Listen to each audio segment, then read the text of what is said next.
All right, I think we're live now, it looks like. Yep. Yeah, I think so. So I'm going to try to pull up the page real quick and see if I can see the comments.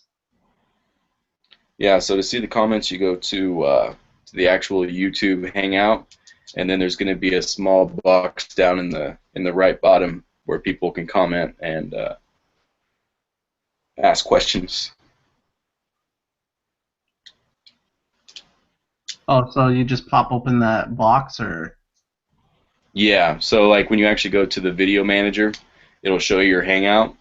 You and one of the options is to see the stats.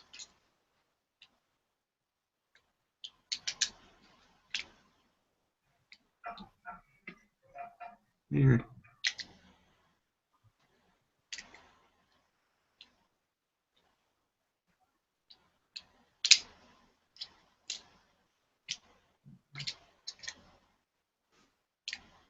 Yeah, it's live now. All right.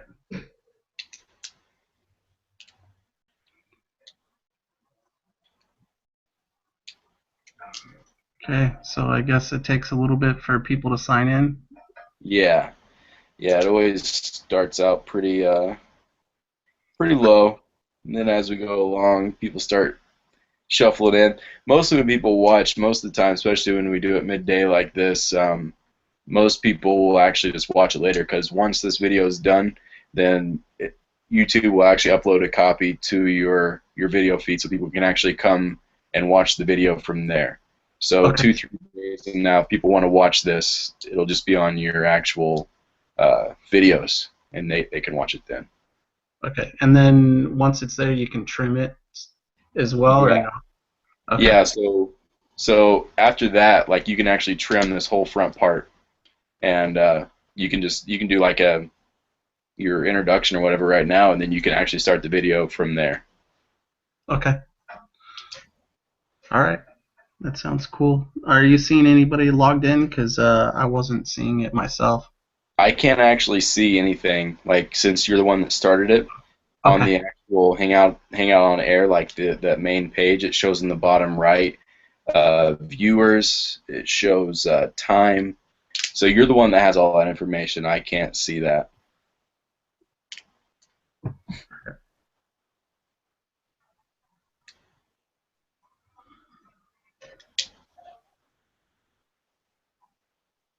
Okay, so it looks like we have 19 people that have come on. So um, I'm going to go ahead and introduce myself. So my name's James, and my channel name is Wanderlust Estate. Thanks for all of you guys coming and checking it out. And I'm here with Chris Travels. He's, I would say, one of the most popular guys that's doing the dwelling thing, whether it be RV or doing van on YouTube. I watched him almost from the beginning of when I started thinking about doing this. He was the third person that I'd come across and was the second one I started watching really regularly.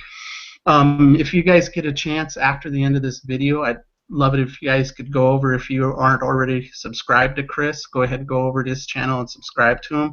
I'd like Chris to finish introducing himself and if there's anything he'd like to say at the beginning here. Yeah, cool. Thanks for the introduction. But yeah, my name's Chris. Been doing the van life for a very long time, way back in the day. I'm interested after I get done with this introduction. I'd be interested to know who the other two people were because I had a couple that I started following as well on YouTube. But basically, after graduating college, I bought my first van. Actually, kind of like the one you had. It wasn't an actual Class B.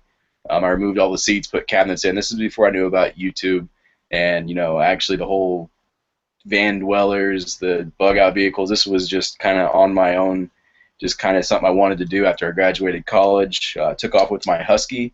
Unfortunately, I didn't do videos. I did do a document. I wrote down everything that happened.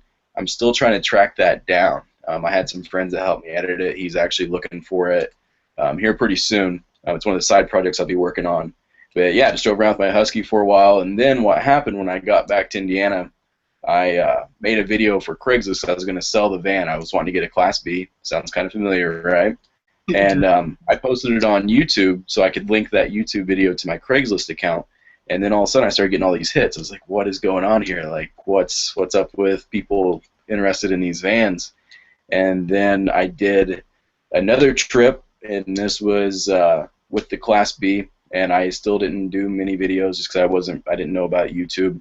And then it just eventually got to the point to where I was doing videos just to kind of show friends and family and posted them on YouTube, and it kept getting more and more views. And that's how I kind of got started. And I started doing my research. The two people I started watching was Kyle Pounds and Jeff the Canuck. Those were the guys that, this was like way back in the day before there was a community, before people were like even coming close to being interested in putting their lives on YouTube doing the van stuff. And got a response back from them.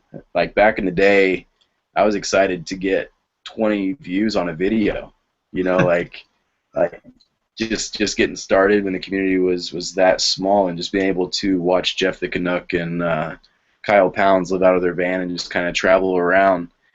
And that was before, when I got started, the monetization, man, that was, you had to have, I remember people saying you had to have 600 subscribers to get monetized. Like, man, I'm never getting that. Like, that's crazy. How does somebody get 600 subscribers on YouTube? You know, like way back in the early days. So yeah, started out way early in it, and just been doing it for a while. Recently got a larger Class A. Definitely investing into the vehicle dwellers. It's definitely a lifestyle I'm wanting to lead for a long time to come. Yeah, I actually can't wait to get back on the road. I'm already getting a little stir crazy. And you were asking about the people that I first kind of ran into. It was Mike with Living Free. I accidentally stumbled upon a video of his. It was in the related videos on something. I don't even know why it was there. I remember it was like the third video he ever made, and it was I finally did it. I'm living in my van 100% now. And so I was watching that one, and I was like, you know what? Because I've always liked traveling. I mean, that's always been my big thing, and I never really felt like I had the funds to be able to just go and do it. You know, I mean, if you stay in a hotel or whatever, you know, you're looking at, you know, at least $60, $80 a night, and that pretty much eats up your gas money pretty fast. So I also watched Kyle Pounds as well, Chris. So that's funny you said that. Kyle cracks me up. He was always the type of guy, huh? and then I ran into yours actually before Kyle, but I started watching Kyle pretty heavy. You, Mike, and then I started watching Nomadic Fanatic, and then, you know, sporadically a lot of the others. Started watching Just Incredible real heavy after he subscribed to me. It was kind of funny. He was my first subscriber on the first day I posted a video. Can you believe that? That's awesome. Yeah, probably out there searching for van videos, but now anymore, I mean, you probably see it too. Everybody's making van dwelling these days. There's a lot of new channels out there. It's crazy. Like Chad from Living the Van Life, I talked to him the other day. He was asking some stuff about Instagram, and we were just talking about social networking and all that good stuff. And he was saying, just like back in the day, you could type in how to live in a van, and there would be maybe 2 or 3 channels. Now, like, I just did a quick search on my computer, how to live in a van, and none of our channels popped up. It's like all new people. Like, and it was like per search, there was just all new channels. It's crazy. It's blowing up out there. It's pretty cool. Yeah, exactly. I was gonna kind of tag on that. I think it is pretty cool. I like that there's fun, you know. I missed that. My internet's a little. I said I think it's kind of cool that there's starting to be some ladies that are doing it too. So yeah, like, absolutely. If you're out traveling, you run into them living out of their vans and stuff and traveling like us guys. But I hadn't seen a lot of that on YouTube, and now we're starting to see a lot more of that, and I think that's a good thing. I think it's definitely. I mean, as the medium grows, we're gonna see all sorts of people, kind of showcasing young, old, new, experienced. Like it's gonna be. I mean, I think this is just the tip of the iceberg in terms of what's coming in terms of this lifestyle. Because something that I've noticed is it's never. I feel like this isn't a thing that's never been done before. This is just a thing that's now being more socially acceptable to promote. Because I've met so many people that are really old school van dwellers, like people who lived in their vehicle for 15, 20 years, and Hmm. it's just never sociable in their situation to promote it and showcase it like we're able to do now. Now it's viewed as like kind of like, oh, I wish I could do that. Whereas back in their generation, back in the day, it was more of a who's that scumball living in their vehicle. I just think it's more of a social awakening. I think people in general are starting to wake up to this type of lifestyle and see its benefits and see how much more productive and how much more life you can live, because you're talking about going into Yellowstone and just being able to drive down, and you have your camera but you can't even really capture it, and you're living that lifestyle where you're able to just roll in your van, when you're promoting that as like a good thing and people should do this, whereas like back in the day I don't think people had that opportunity, and I think that's why it's really starting to blow up. I think this has always happened. I think there's always been people that have been living in RVs, living in vehicles. It just hasn't been accepted like it is today. And I think we're going to have a lot more people showing up, and I think even some of those old school guys and gals that have been doing it for years and years, they're going to be able to input some really interesting topics and really interesting things that's happened to them over the years, because they've been doing it for a lot longer than us. They've been doing it for a really long time. So it should be interesting. Yeah, I mean, I completely agree. I got a real opportunity to meet a couple of them on my trip recently, Gary Clark, and then also a gentleman by the name of Jim that's been doing it a long time. And because of the stuff that we've been putting up, you, me, Mike, Eric, everybody out there, Jim went and ended up doing a new build out, a new van build out, and hit the road again. He's all over the place right now. It's real cool. So Yeah, it's definitely gonna. I don't see it going anywhere but up from here. Um, I think a big thing that's really starting to show up, and it kind of goes along with socially acceptable. People are starting to be able to actually make an income with this now. Like I think the ultimate dream for everybody watching this video and everybody, well, maybe not everybody. I'd say maybe 90% of everybody watching this video and everybody that does the van stuff, or almost everybody, is that dream to be able to travel and be able to make money off your travel enough to continue traveling. I think that's the main goal for a lot of people, and having that opportunity to have your travels pay for traveling, like that is one of the most amazing things that could happen to anybody that wants to travel. So I think that also is bringing a lot of people in that dream to be able to travel off your travels.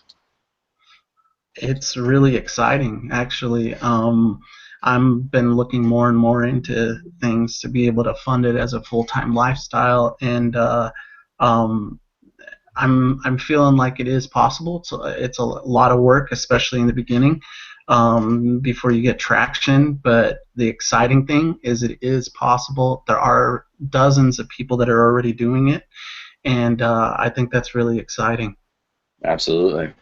No, it's definitely an interesting evolution that we have going on here, and it's like all of us are fortunate to be able to be some of the first ones doing it. Where, like we said, Kyle Pounds and Jeff the Canuck, they were like, in my honest opinion, it's just like Sir Isaac Newton, his quote. Yeah, I'm paraphrasing here, but if I've seen further, it's from standing on the shoulders of giants, and like those were the guys I think are like the grandfathers of this whole thing. The guys even before monetization, before the community was even acceptable. Those were the pioneers in my view. But I think we're all lucky to be at the point now to where we're able to be at the transition of the socially acceptable into whatever happens now. So all of us doing it now are very lucky to be where we're at. and it's going to be exciting. You know, the next 2 or 3 years. I mean, just how much it's grown in the last year. You know, I think it's going to be exponential, and I think the next 2 or 3 years is going to be very interesting. It's going to be fun. It's going to be a fun experience to be part of it. I know the only problem I have with it, it's making it hard to find an affordable Class B. Well, they're out there, man. Like it's crazy how many RVs are out there. Like I was really looking, like with my Class A, I was really hoping to maybe find an estate sale or something repoed, but yeah, it is getting harder, but they are out there. It's just it takes a while. I was just fortunate enough to get opportunities at the dealership that I was at where they were willing to work with me and made a little medium ground. So that was how I did it. But yeah, it's harder to find a good Class B. Like I sometimes go on eBay and just search for Dodge Explorers, and man, they're back when I first started. You can get a good Dodge Explorer with about 60,000 miles for about $4,000. Now I don't see them going any lower than $7,000. People are buying them up. Uh, yeah, you bet they are. I mean, I was seeing an 89. I mean, it was in real good shape, real good mileage on it, but I saw an 89 that was selling was asking at 8. Oh So, yeah, you know, yeah, I mean, absolutely. it was real nice and everything, but that starts getting up there when at that age there's going to be things breaking on it. So, I tell you what, though, I mean, I'm partial to the Dodge Explorer, obviously, but the way that mine's held up in terms of, like, besides, if we're being honest, I think that big old roof rack is kind of where my leak problem could be manifesting itself. But, I mean, other than that, like, my Explorer has held up pretty well. The furnace, water heater, I need to knock on wood here because I feel like I'm jinxing myself. But yeah, it's held up pretty well. yeah, yeah, Partial to the Dodge Explorer, obviously, but the way that mine's held up in terms of trying to find the live chat here. If we're being honest, I think that big old roof rack is it's not kind of where my. I was trying to find the comments. There's some people commenting. Have you found them on there? Yep, I just found the comments here, guys. So, forgive me. My contacts aren't in, so I'm gonna have to like stick my eye pretty much on the computer screen here, guys. So I wanted to see some of the questions that you all had here.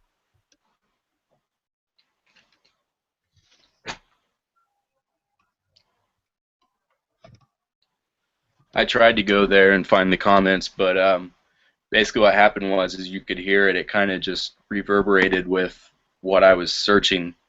So the live video actually came on, and then it did a little bit of a double playback there. So there's a bunch. First of all, there's a bunch of people that are noting, telling you Merry Christmas here, Chris. Yeah, Merry Christmas, everybody out there. Enjoy your time off work, time hanging out with family. I'm definitely enjoying being back home with family. Met one of my nieces for the first time. And just photography. Of course, I'm the designated Christmas photographer. So doing that while I'm back home. But yeah, just enjoying back home, getting some editing done. That's what I've been working on since I've been back home. I have about 20 pages worth of notes, ideas for next season, things I'm hoping to do, getting everything figured out. So that's what I've been mostly working on, editing photos. All that fun stuff. Marcus Beard wants to know how you always look so darn relaxed, Chris. I'm a relaxed person, man. Everything always works out. No reason to get fluffed up about it. It's just going to make it worse.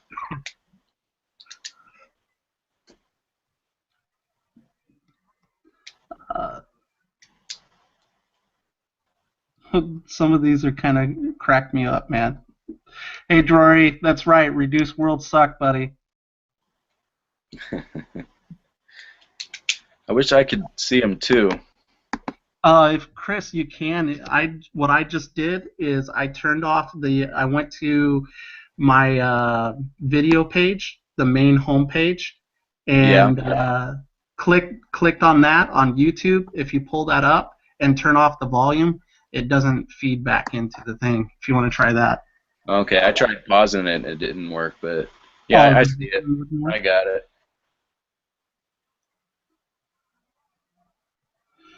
What percentage of the YouTube videos make up your income, Chris? How much of my income is YouTube videos? Yeah. Oh, that depends. Like honestly, it fluctuates every month, and also depends on what jobs I get for the year. But basically, it technically hasn't been income because everything I make from YouTube so far has been put right back into the channel. Like I have it right here because I just had to get the insurance number for having it in the RV. But this is one of the new purchases I had. This is YouTube money. This is one of the telephoto lenses, and if you happen to see the photo giveaway contest, about half the photos were from this lens right here. So up to date, none of the YouTube cash has been actually income. I mean, it is, but it's all been invested right back into the channel. I actually have a separate little money stash that I use, whereas now, as I mentioned before in my RV videos, all that money's going straight to the Class A. So it's always just been invested right back into the lifestyle that I've been fortunate enough to be able to make that income. I decided to just reinvest it, and it's going to continue to do so. So it really depends. If I get the same job I had last summer, which I don't know if that's going to work out because I don't want to work as much as I did. I actually want to enjoy Alaska. I told him I'd work 1 week on, 1 week off, but other than that, I am just kind of waiting to see how the income goes for next year. So once I get to Alaska, put in some applications and see how it goes. So, what do you think the reason why you might not actually be able to get the position back there in Alaska? It seemed like you got it 2 years in a row, didn't you? Or no?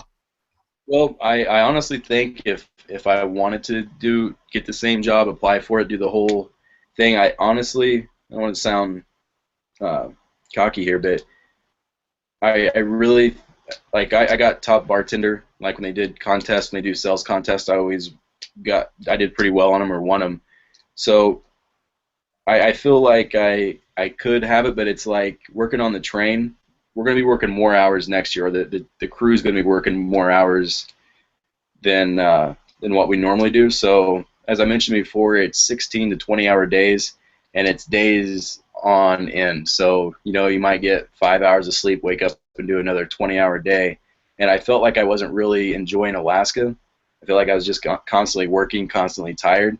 And with the channel, I wasn't able to actually enjoy. Like I went to Alaska to go up there and fish and hang out and camp and all that stuff, and I was just working all the time. Like so this year I'm hoping to either do 1 week on, 1 week off, or find a job in town where I'm able to work. If I still do the long hours, but just have more days off in between where I can actually go out and enjoy myself, actually live a little bit instead of just working 16 or 20-hour days. Okay, that makes a lot of sense. So it's basically you're looking to have a little bit more time to enjoy yourself rather than slaving the whole Exactly. time. All right. Exactly. But I mean, So, Mark, go ahead. oh no, I was gonna say you just gotta do what you gotta do. It'll all get figured out. Yeah, I agree with you a lot there. So, Mark Handler here, he's asking you why you made such a big leap to the Class A from the Class B. Basically, there's a couple reasons. Number one is I'm gonna become an Alaskan resident. I already have my driver's license. Alaska's gonna be a place that I'm gonna be continuing to go to for many years to come. I really love that place. There's no place like Alaska, and kind of committing to it. Like that's going to be my home in Alaska. I can move anywhere I want to in Alaska in a Class A, and it's more room. Now, a lot of people that follow these videos and you know are fans of these videos, um, any of those that have actually lived in a Class B versus a Class C or Class A, like when you actually work, like say a 13, 14-hour day, and you come home and you sit out, or you take a shower or whatever, it's nice to actually have, for example, a shower you can stand up in. Some Class Bs have a stand-up shower, mine didn't, and it was just more livable to have a Class A. And in terms of if I'm going to invest in something, like I was thinking about getting a Class C, as I mentioned in my video, I could spend 59,000 for a newer Class C, or you know, spend 55 and get an older, high quality Class A, and actually have a legitimate house on wheels. Like one of my goals was always to eventually have a home on wheels, and instead of buying the house version, I kind of just decided to go with the Class A, because in Alaska, for example, in Seward, having an RV, like an actual Class A, is much more beneficial and easier to get around town. Like this next season, G and I are applying for it, but there's a spot where you can volunteer for 10 hours a week and you get your free water, free electric, and a place right on the ocean for your Class A. You can just park it there, and then I'm not selling Zep. I'm probably never getting rid of Zep, so we still have Zep to zip around town or take out on small trips.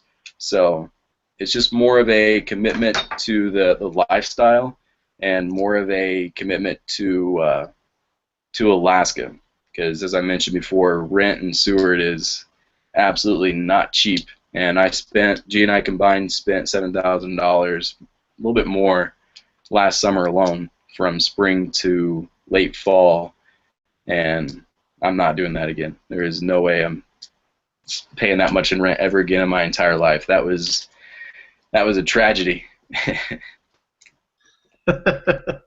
I hear that. I'm no fan of paying rent myself either. You run into it at times, but you know, it's not fun, especially when you're starting to, probably where you were out there, you were probably paying, you know, what, 1,200 plus a month out there where you were, Chris? The rent for, we had roommates, but our rent was 2,000 per month, and that didn't include certain utilities. So we were paying a lot.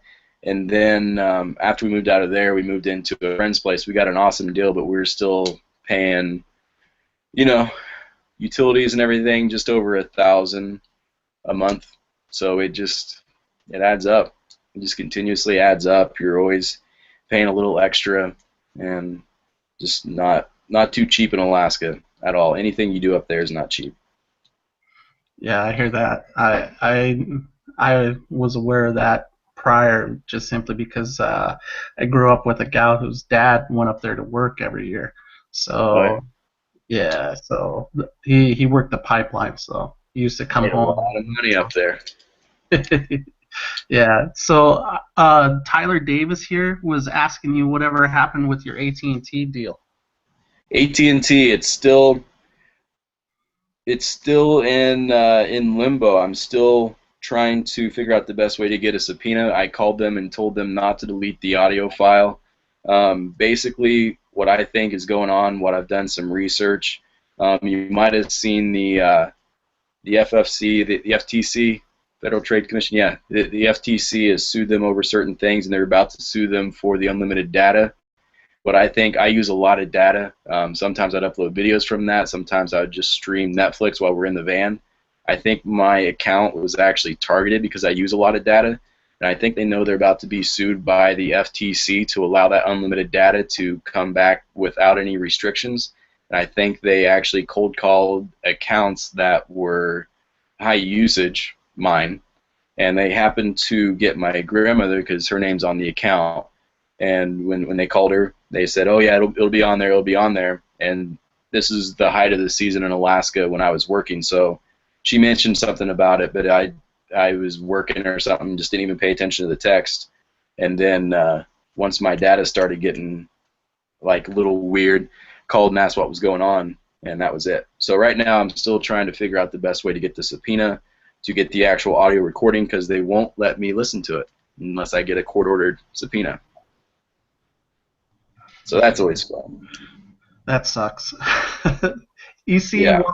EC 105 was asking, basically, are you planning on trying to do any stealth camping in your Class A? On the way up, we're gonna do probably some urban camping. Probably just do some neighborhood camping, get there late, leave early type thing. Try and map out Walmart's.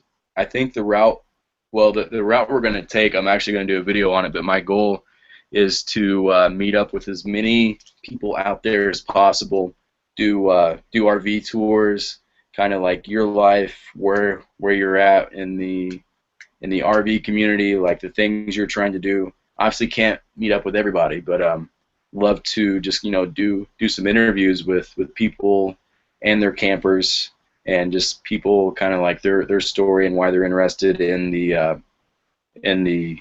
RV life or camper van life, and post it on the channel and kind of make a little bit of a I don't want to say documentary, but it's a little bit of a project for the channel on the way up. So I'll be doing a video on that, but if anybody is interested, just private message me on Facebook. It's Chris Travels, or on YouTube. Love to meet up with a lot of people. So yeah, we're just gonna do stealth camping a little bit. I mean, obviously it won't be the same as having Zepp. Like once we're back in Alaska, we'll still be using him for, say if we're going to Homer and wanting to stealth camp up there, we're obviously not going to take the Class A with us. But yeah, we're going to try it. We'll definitely document it all on the channel. For sure. Very cool. So we have another question here about percentage of income that comes from YouTube. So I'll leave that one to you, because I just recently started basically even monetizing. I'll even tell you guys, I only make about $8 a day. That's so, awesome. You know how long it took me to make $8 a day on YouTube? No, I know. Years, man. It took me years to get that much. Awesome, man. I'm making a head start. That makes me feel better, actually. Dude, you're getting in right at the good time. I'm telling you, man. Like back in the day when I first started, there was nobody watching these videos. Like there was like Kyle Pounds and Jeff the Canuck, and nobody. There's like no big following out there, man. That's awesome. That's what these days. That's almost 4 gallons a day that you're getting. Yeah, that's true. That's not bad at all. It's a strong 3, as long as you're not in California. Yeah, what's the question? So here we go. The question was, what percentage of your income comes from YouTube now that you've been doing it for a while? Oh man, trying to think. Last year I did some decon work. It's another side job I have. I was substitute teaching, worked on the train. I would say maybe 10%, 15%. It's actually starting to be Maybe. something real. Honestly, I'd say somewhere around.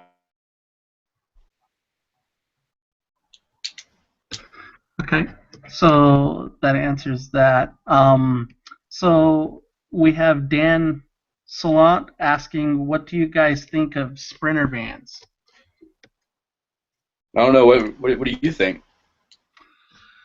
I actually have been thinking, if it's long enough, I might if I can't find a Class B that I really like, I was thinking about asking a buddy of mine who's a contractor about maybe helping me do a build out in one.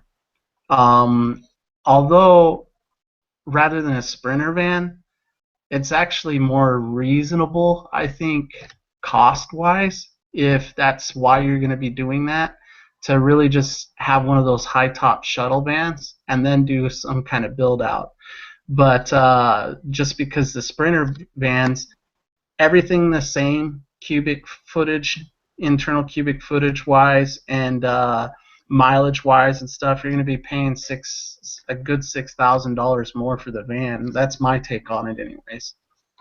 Yeah, I mean, they seem like a really good option. It's just if you can get over the initial cost, and then if you can do something custom like that, that'd be awesome. Especially if you get the diesels. Like the diesels would be absolutely awesome to have. Great miles per gallon. They seem to last a very long time. I mean, if you're looking for something smaller, that's absolutely the way to go. If I had a choice, especially one of those, I mean, granted, from my own research, the the Mercedes and the Dodge is pretty much the same engine, but just having that miles per gallon of something that small, that'd be awesome to have. Some of them even have slide out some of the Class Bs, so that's definitely awesome. Are you talking about the Class B pluses that have the slide outs, or are there actually Class Bs with slide outs now?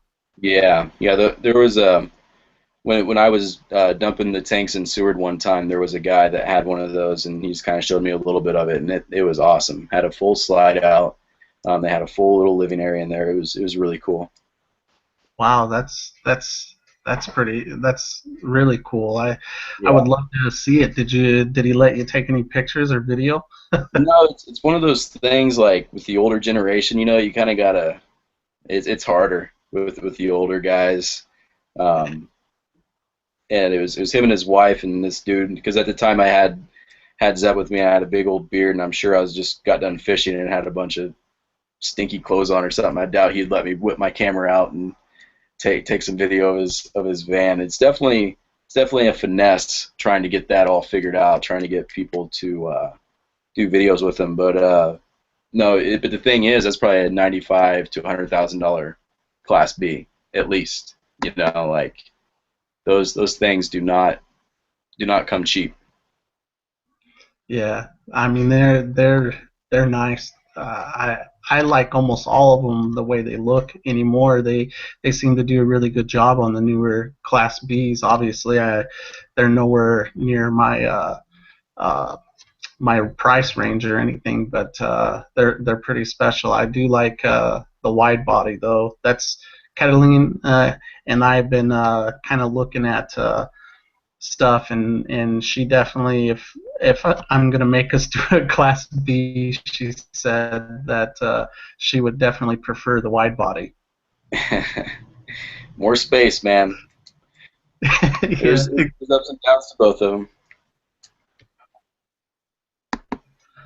You kind of broke up there a little bit, Chris. What was that you said?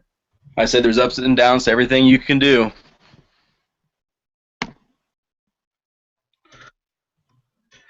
Hey guys, on the comment section here, if you guys could do us a favor and maybe put question, because I'm half blind over here, in front of it, it would help out. Because I noticed that some of the comments are conversation and then some of them are questions. So if you guys could do that, that'd be wonderful.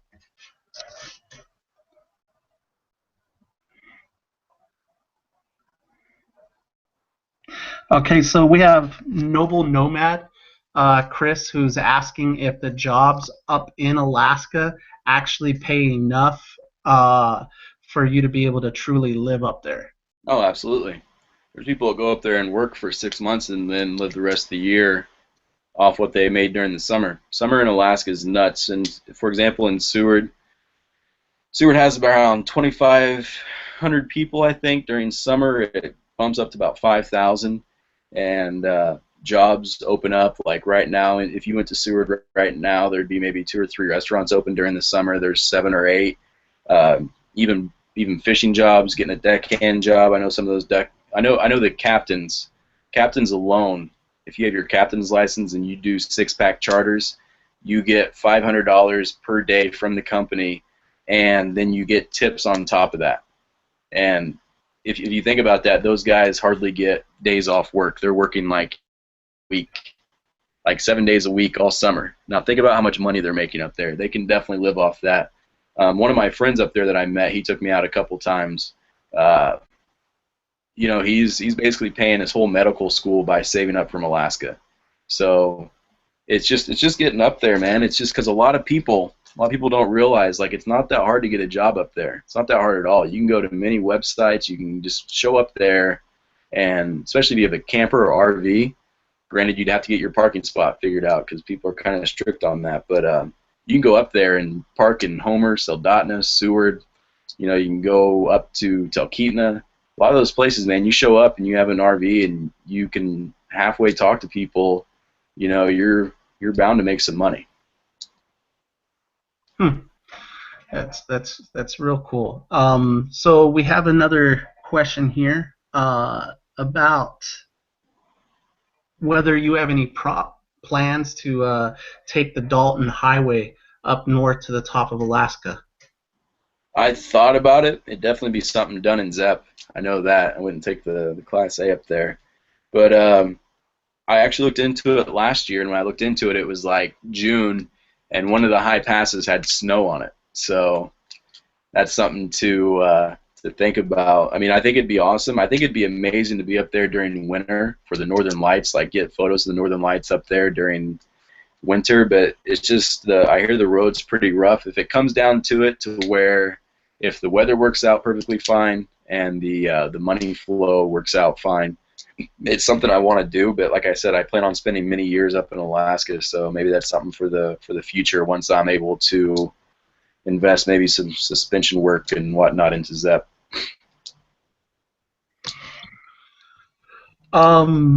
So I just got asked directly a question as far as what I thought my mileage was on my trip total. In several spots, I very specifically kept really good records, and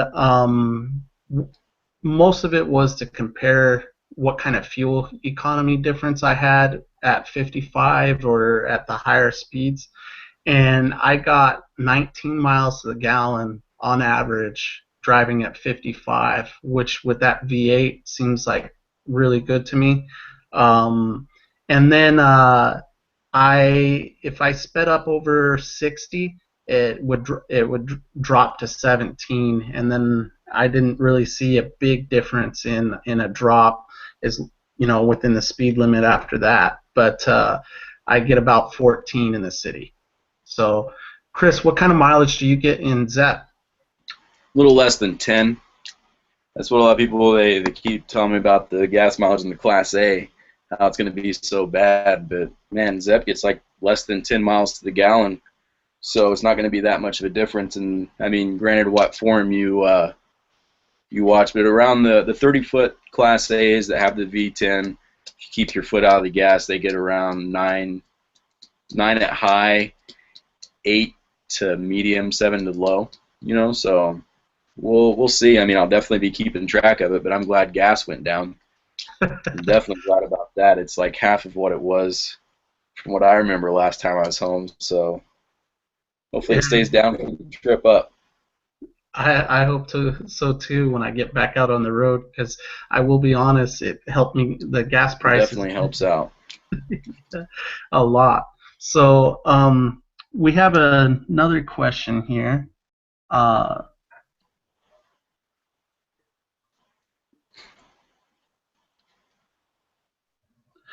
So, Chris, what do you do for health insurance? Health insurance. Right now, I presently don't have any, but once I get to Alaska, I plan on getting some, and we'll see how it goes. Like, it's something that I'm wanting to do and set aside some money for. So once I get to Alaska, because I'm an Alaskan or trying to become an Alaskan resident, or I'm not too sure at this point. Because the tricky part with Alaska is they have the personal dividend fund where they divvy up the oil money. And last year, people got $1,800, for example. Every resident of Alaska got $1,800. With that said, they are very strict and very particular on the Alaskan residency. So, for me, I didn't want to get insurance based out of Indiana or any other state, because if I'm applying for certain stuff, like not even the PFD, but if I'm applying for, say, my fishing license as an Alaskan resident, and I happen to set my insurance out of Indiana, they can look at that as fraud, and I can get really, really jacked up for that. So I'm just going to wait to get to Alaska to get my insurance. But I plan on getting basic health insurance once I get to Alaska. I'm about to turn 30, so about time to start worrying about that, I guess. What Yeah. about you? Do you have insurance? Yeah, I haven't made use of the insurance I have right now yet, but I did go and do the Obamacare thing. I know everybody's going to shoot me now, but for Carlina and I together, we got a policy, and we pay $259 a month. So I don't really know how good it is because I haven't used it. But in my case, I still have a lot of stuff I have to do. I'll go ahead and anybody that hasn't already asked, I guess everybody can know. I am about 27 months in remission from a brain tumor. And so I still need to get MRIs every 6 months and lab work every month. My pituitary gland doesn't work, so I have to take hormone replacement. So that's about all I've done on my Obamacare, some prescriptions. So does Obamacare, does that cover most of everything you need to get done? From what I understand, it does cover there's some things that are eliminated out of it, but and then you're gonna have a 20%, or at least on my plan. I don't know if there's other plans because Catalina did most of the research on it, just what she and I have talked about. We still do have like a 20% deductible on big things like surgeries and whatnot. Gotcha. So, I mean, it. I did look at getting private insurance, and the companies that would touch me were in the 700s. So, I mean, So so that the government healthcare is actually working out pretty well for you then. I haven't had to go and see any doctors. What I'm hearing is that the waits are pretty long, but as far as like taking care of my prescriptions, it's been fine. Interesting. You definitely have to keep us up all on that. Yeah, I mean, I'll let you guys know. I'll let you know how it hit me when I do my next MRI, because that's the thing that's kind of expensive. So, Absolutely. so um, let's let's see here for the next question.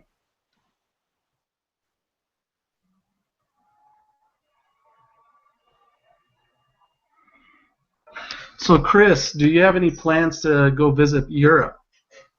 I've been there. I took a trip. Oh man, I actually studied abroad my junior year of college with ISU. They had a really good program where if you pay, ISU is Indiana State where I went to school. They had a really good program where you paid ISU tuition, you just had to buy the plane ticket, and that was your food and housing included as well. And I had a scholarship where if I kept a 3.5, I was able to have my tuition pretty much paid for. So I was able to go there, study abroad in Rome, and then the school had us every Thursday through Sunday. We were off school, so they have really cheap airlines over there. I don't know if they still have them. They have like Ryanair and EasyJet. I think it's the one. And basically, if you booked like 2 or 3 months in advance, it was like penny flights. You paid taxes, so like $20. So our first week and a half there, we actually just decided to book all our trips like early in the season. So we paid, maybe $300-400 for our airfare throughout the entire trip, and just went to different countries throughout Europe. It was awesome. Definitely enjoyed it while I was there. I wish I could have been older to enjoy it more. I was 21, 22, running around Europe with some friends, so it was fun though. Had a great time. You ever made it over there? Yeah, I had a job in oil and gas, and I did I was out there for the first gas well ever drilled in Poland, and Really? yeah, so I ran Gamma Tool and did core processing, for the core samples to take them back to the laboratory. And when we were out there, they had problems. They had drilled through a fault and lost where core point was. So I was in Europe for 17 days getting paid, which was a pretty good, yeah, pretty good deal, you know. And I went to Krakow, did did uh I'm forgetting the city in Czech Republic's name now. I apologize. We took a train over there and toured over Dublin in Poland. Did the Warsaw thing. So I didn't get to go over Europe, but I did get to see a couple of countries while I was there. So that was a pretty neat experience, especially when I was getting paid for it. Absolutely. So I had somebody had directed a question at me here about Roadtreks, and I'm going to ask Chris about it too. But um, I on the Roadtreks, they're nice. I just happen to personally prefer the Coach House and the Explorers from what I've seen. It seems like the Roadtreks, even their wide body isn't as wide, and I'm a very wide guy, so there's space issues on it. I mean, I'm not a it's not a big deal to me, but that's part of the reason I'm not as big on the road treks. And then I don't like of the older ones. I don't like how their bathroom was set up. If I was going to be bothering to spend that kind of money, I'd want a full wet bath. What do you think, Chris?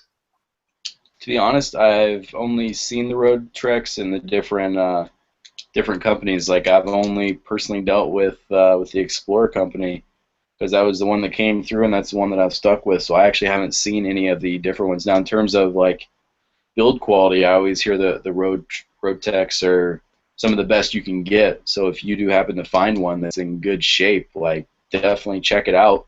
And I mean, it's a person by person, like you said. Like for you personally, you have your own preferences. Not everybody's gonna think the same thing and need the same things. So I think if you're interested in one and you do see a road tech from my experience, from what I've seen, and you know just kind of my viewpoint on it from looking from the outside, road tech seems like a good company, seems to be built pretty well, and if you find one, just take a peek inside. Or if you find a Dodge Explorer, check that out too. It really depends, you know, like what fits your budget, what price you get. Because I mean, especially I feel like a lot of people in this particular community, it's kind of like you kind of see a deal, and if it works out for you, it works out for you. It's not like these great deals are going to be served up on a platter in your hometown. You know, like you gotta kind of look around, see what's close to you. If it's close to you, what's the price? If the price is good, does it fit your needs? Does it have the right mileage? Does it work right? Are you willing to look over some cosmetic blemishes or some mechanical problems to buy your first class A, B, or C? Like it's all depends on the person. Yeah, I mean, absolutely, definitely. And when I what I was saying about road trek, that's for me personally, just and it's kind of arbitrary. It's about the bathroom. It's not anything about the quality of the vehicle. Although, like engine and transmission wise, I mean, they're all pretty much the same. I mean, the American truck lines are what these vans are built on, and I mean, that's always been the real pride and joy of the American auto manufacturers. Absolutely. So we have a question here, Chris, about what our plans are after RV living. I'll let you take that first. Plans after RV living, huh? For Yeah. me, I don't have too many plans after RV living. If it comes down to, you know, me living in RVs for the rest of my life or transitioning to an actual tiny home on wheels with, you know, like the actual brick and mortar, if you will, tiny house on wheels, then yeah, but I don't ever see myself getting a larger house or anything too permanent.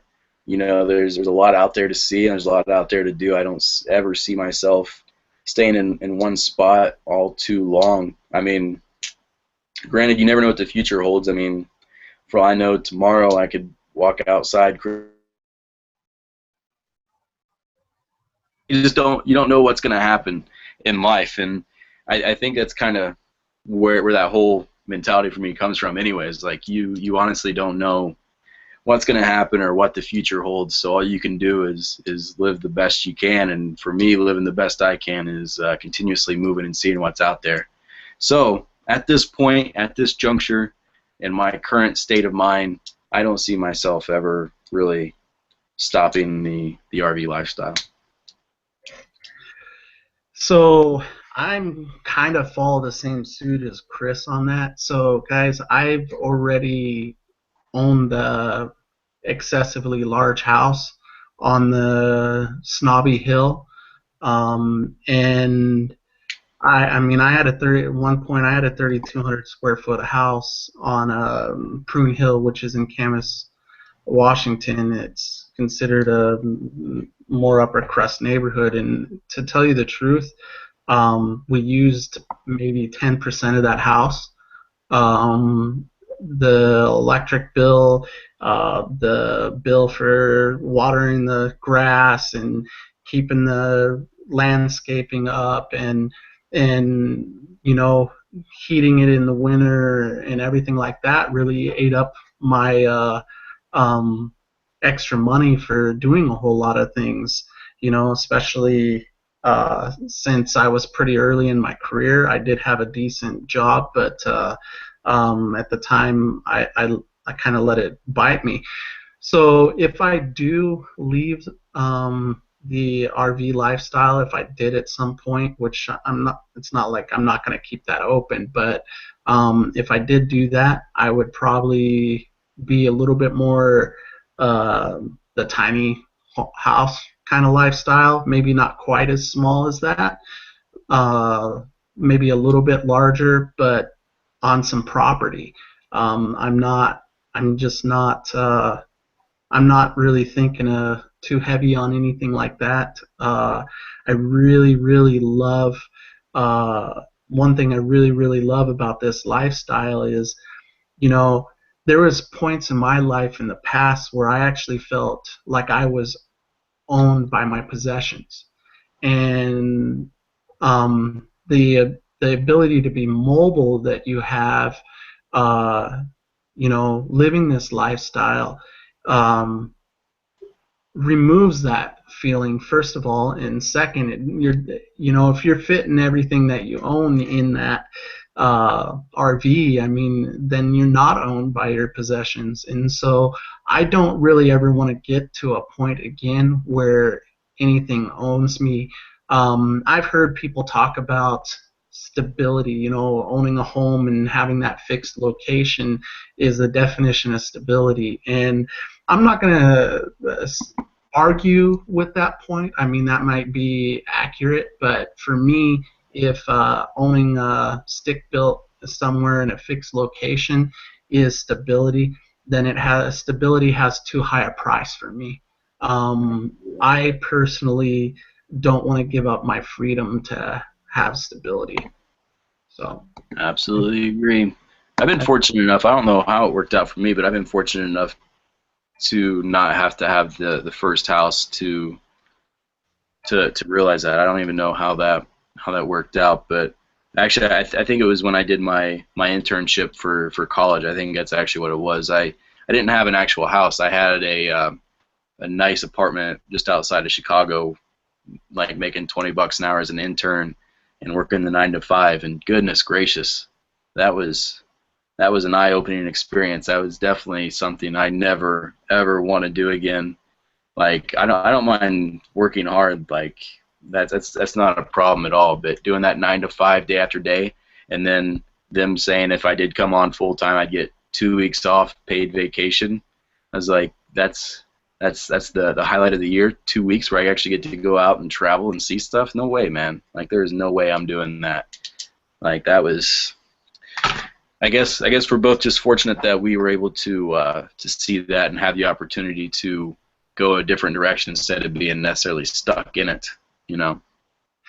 Yeah, I mean, I completely agree with you, Chris. I'm I'm really glad that I didn't end up feeling stuck. And but at the same time, I don't want to sit there and make those people that are out there that want to live that kind of lifestyle, and maybe you just want to RV on the weekends.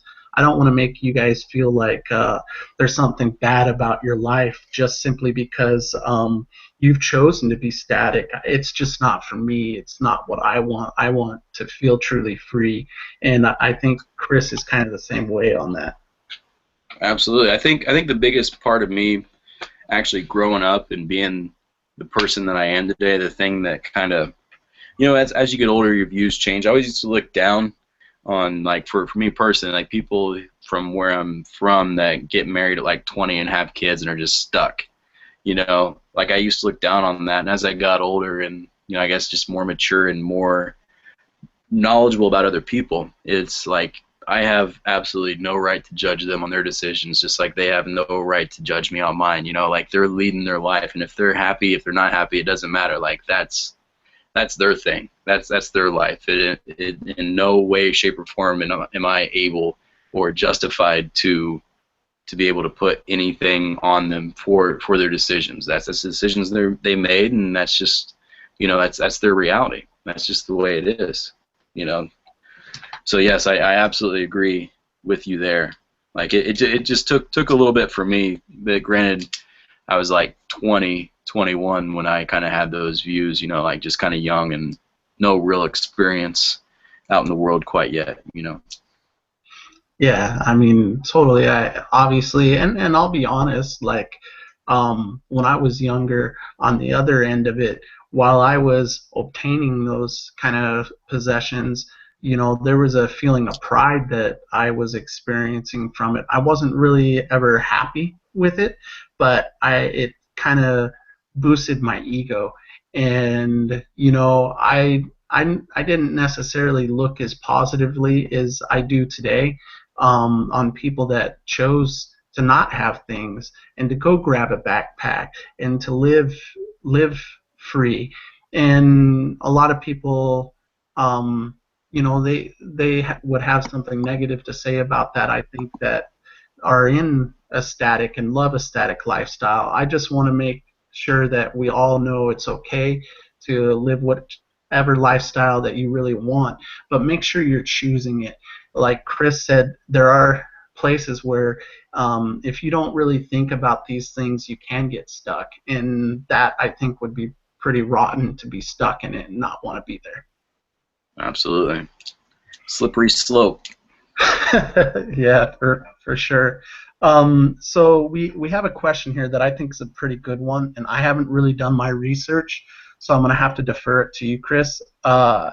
They want us to talk a little bit about choosing a home state for the RV or van lifestyle. What's your take of it? Have you done any research on it? Because they're suggesting that most people think Texas, South Dakota, or Florida are good options for that.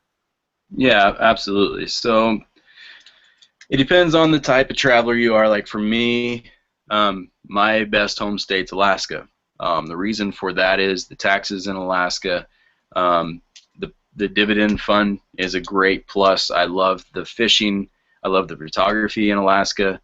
And Alaska is just, like I said, it's going to be a place I'm going to be spending multiple years of my life. Now, in terms of getting your mailbox and everything, like I've done a little bit of research, but mine was more in terms of business licenses for the business idea I have for Alaska. But from what I've seen, there's just small things. For example, I think in South Dakota there is there's just incentives for people to actually have their home state there, like tax breaks, having your mobile mailbox there, and just a lot of different things like that. Like I haven't done much research into it at all, because none of those states, like the states that they mentioned that were great home states, were not states that I would want to make my home or I'd spend that much time in to get the benefits. For me, Alaska is the state where I want to be, and it's a state that just works out really well for my lifestyle and the things I want to do. That actually makes a lot of sense. Why would you want to have to be spend 6 months a year in a state that maybe isn't one that you're all that positive on, just so that you can have some some minor benefit. Exactly. It's just, again, just like picking your RV, it comes down to personal preference. My personal preference is Alaska for the reasons I just stated, but it's definitely a person-to-person thing. I mean, a Google search will definitely render some answers for your particular situation, though. Okay, so I just got asked what I thought of the slabs, and honestly, I was gonna make a separate video on this, but I probably still will. I'll talk about it shortly here.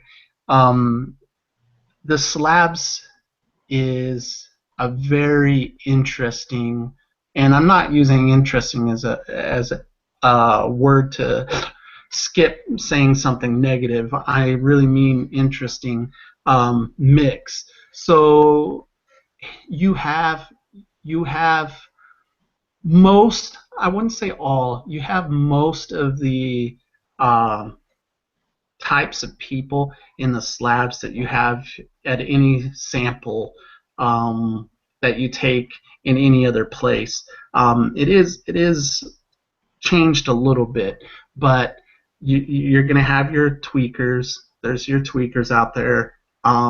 There's crazy folks that are out there. There's snowbirds that are out there. There's kind of weekendish vacationing tourists out there. There's uh, um, there's people that are out there because they can actually live and survive on their social security or their disability.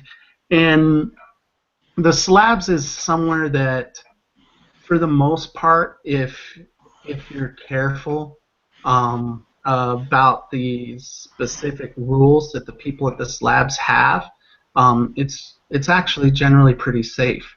Uh, if you're the kind of person that is kind of arrogant and not willing to view the people's campsites out there as kind of like their territory, and that uh, you don't invade it like you wouldn't invade somebody's property somewhere else because you know that they don't actually own it. If you're that kind of person, you're going to find yourself with a lot of problems there. Um, you would be really surprised. I would actually say that everybody talks about it being a big party place, and sure, on Saturdays nights it's pretty loud, and people are having a real good time and partying at the range. But most of the rest of the week out there, the slabs is really pretty quiet. It's not silent, but it's pretty quiet. You'll have an occasional eruption of a domestic dispute that's much easier to hear out there than it would be in a regular city, because you're not within four walls to help muffle it. So you hear those. You do have some people that are not mentally stable. They generally try to stay away from everybody on their own. So if you're hanging out where the snowbirds hang out there, you don't have to interact with that much. But to talk about what I really did and found very interesting is the difference in the age sets of hippies out there. And I'm going to use hippie just because I don't have a better term for it. And if you guys want to make one up, that's fine. But you have young hippies. You have the East Jesus convent kind of setup out there. It's not a religious setup. In fact, it's quite the opposite of that. But they do live out there off grid. They have over 4,000 kilowatts of electricity from solar panels out there. They have a complete setup, gourmet kitchen setup. It may be uh, older pieces. The cabinetry may not be perfect, but they do. They have that. They have an amazing fire pit with couches and everything else set up around it. They work amongst all kinds of art, and there's tons of artists that take part in this community. And then you have the older hippies that been there for 30 or 40 years, guys, and they've been there from the very beginning, and they kind of like play this elder role out there to help keep things calm when there are problems. One of the biggest things, and this may sound funny, but is people peeing on other people's camp bushes sets up off things. So just being respectful out there. Now you do have the trash, you do have the litter out there, but I would say in some ways that sort of trash and that litter and those things are actually part of what's kept that community there. And people are like, what? When I say this, um, what I'm saying is that if it wasn't for that, that land probably would have already sold. It's been for sale for quite some time. It's for sale less than an acre than the surrounding land. Okay, so but people don't want to clean up some of the issues that are there, and so that's helped not having that land sell. Now, whether you think that's a good thing or a bad thing is up to you.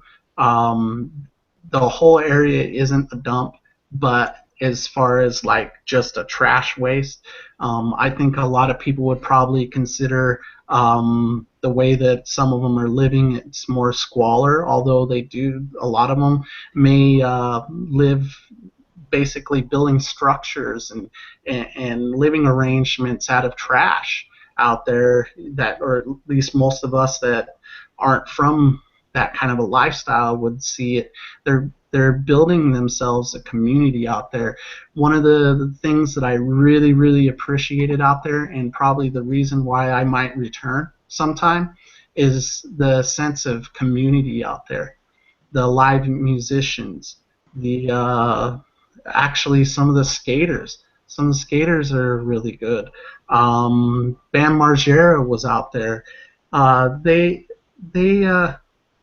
it's definitely an interesting place. It's got its good and it's got its bad. And if you have a problem with people that live, um, you know, within a very, very small budget or low lifestyle, and what I think most people would consider slums, you probably find it distasteful out there.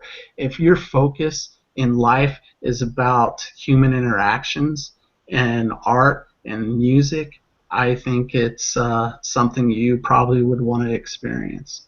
And the social experience there is extremely fluid. They actually do have some pretty major names that come through there to play at the range. So I think that kind of covered it pretty good, and I hope I didn't bore anybody. Do you have any plans of going out to the slabs ever, Chris? It just depends. Like if the road takes me close to there, wouldn't mind checking it out for a bit. I mean, heard a lot about it just from the recent YouTube videos on it. So, I mean, that would be something that I'd be willing to check out. Like I'm willing to go about anywhere, see what it's like. I've personally never been quite yet, but maybe someday. So I have a question for you, Chris. I didn't see a specific one here. You're one of the few guys that have done it all the way up. Well, you're about to do it all the way up from the van through the large RV.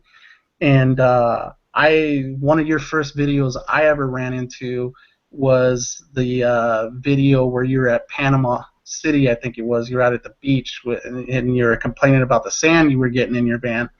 Yeah. That was a long time ago. That was oh man, that was so long ago. Apparently I pawed through your old videos, man. Yeah, apparently. So what was it like starting out in your van? What were your feelings? I would say probably the first few months on it, and just your take of jumping out there and living mobily, starting off with just a van. Well, the van you're referring to is actually that was actually technically my second trip in the van. The first trip, like I mentioned earlier, I drove around with my Husky through the Appalachians. So the first trip was from Indiana up to the Great Lakes, down to New York City, down to Savannah, Georgia, then back up.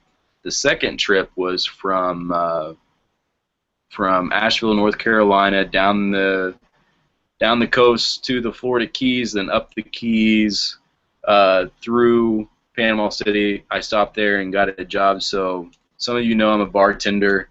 I'm a traveler that bartends, not a bartender that travels, if that makes any sense to you. But basically, I happened to get there right at the beginning of March, and we all know what March is in Panama City, Florida. It's spring break. Put in 2 applications, got hired. The first application I put in, they called me as I was on my way to the other application, and I worked there for a month and a half, living out of my van, making some pretty awesome cash. And the video he's talking about is this is before YouTube. Once again, when we were talking about this earlier, when I first started on YouTube posting videos, my videos were not for a particular audience in general. It was just kind of posting just because I wanted to show friends back home. I had no idea about the camper vans or bug-out vehicles, all that stuff. So basically, I ended up just doing a video there to kind of show some friends and whoever was on the channel, and just working there. So for me, from the beginning, it was more along the lines of just a way to, like, doing the videos, keeping in touch. But the whole van thing was just something that I kind of came up with. Just thought it'd be cool. Just use my college graduation money. Bought a van off eBay for $1,800. Had 184,000 miles on it, I think. Took out the back seats, built some cabinets, put the bed down, and drove around with my dog for a while. I guess the first thing that kind of struck me as I went out on that first trip, that I was kind of like a realization. I should have picked up on this. Should have started making videos once I realized this. But when I was driving around these back, because I made a point to stay off highways and interstates, so I was doing these back roads, driving through these small towns, and I kept coming up to these small towns, and people had RVs in their side yard and these camper vans. I was like, man, there's so many of these, and like that was kind of like the first time that I realized that I'm not the only one that would be interested in, traveling this way. There was a lot of people that had the RVs, and kind of surprised me how many there were in these back little small towns throughout the U.S. But so it was just an experience, kind of just the realization that people were interested in the lifestyle, and just learning the small things, like hanging a little clothesline in the van.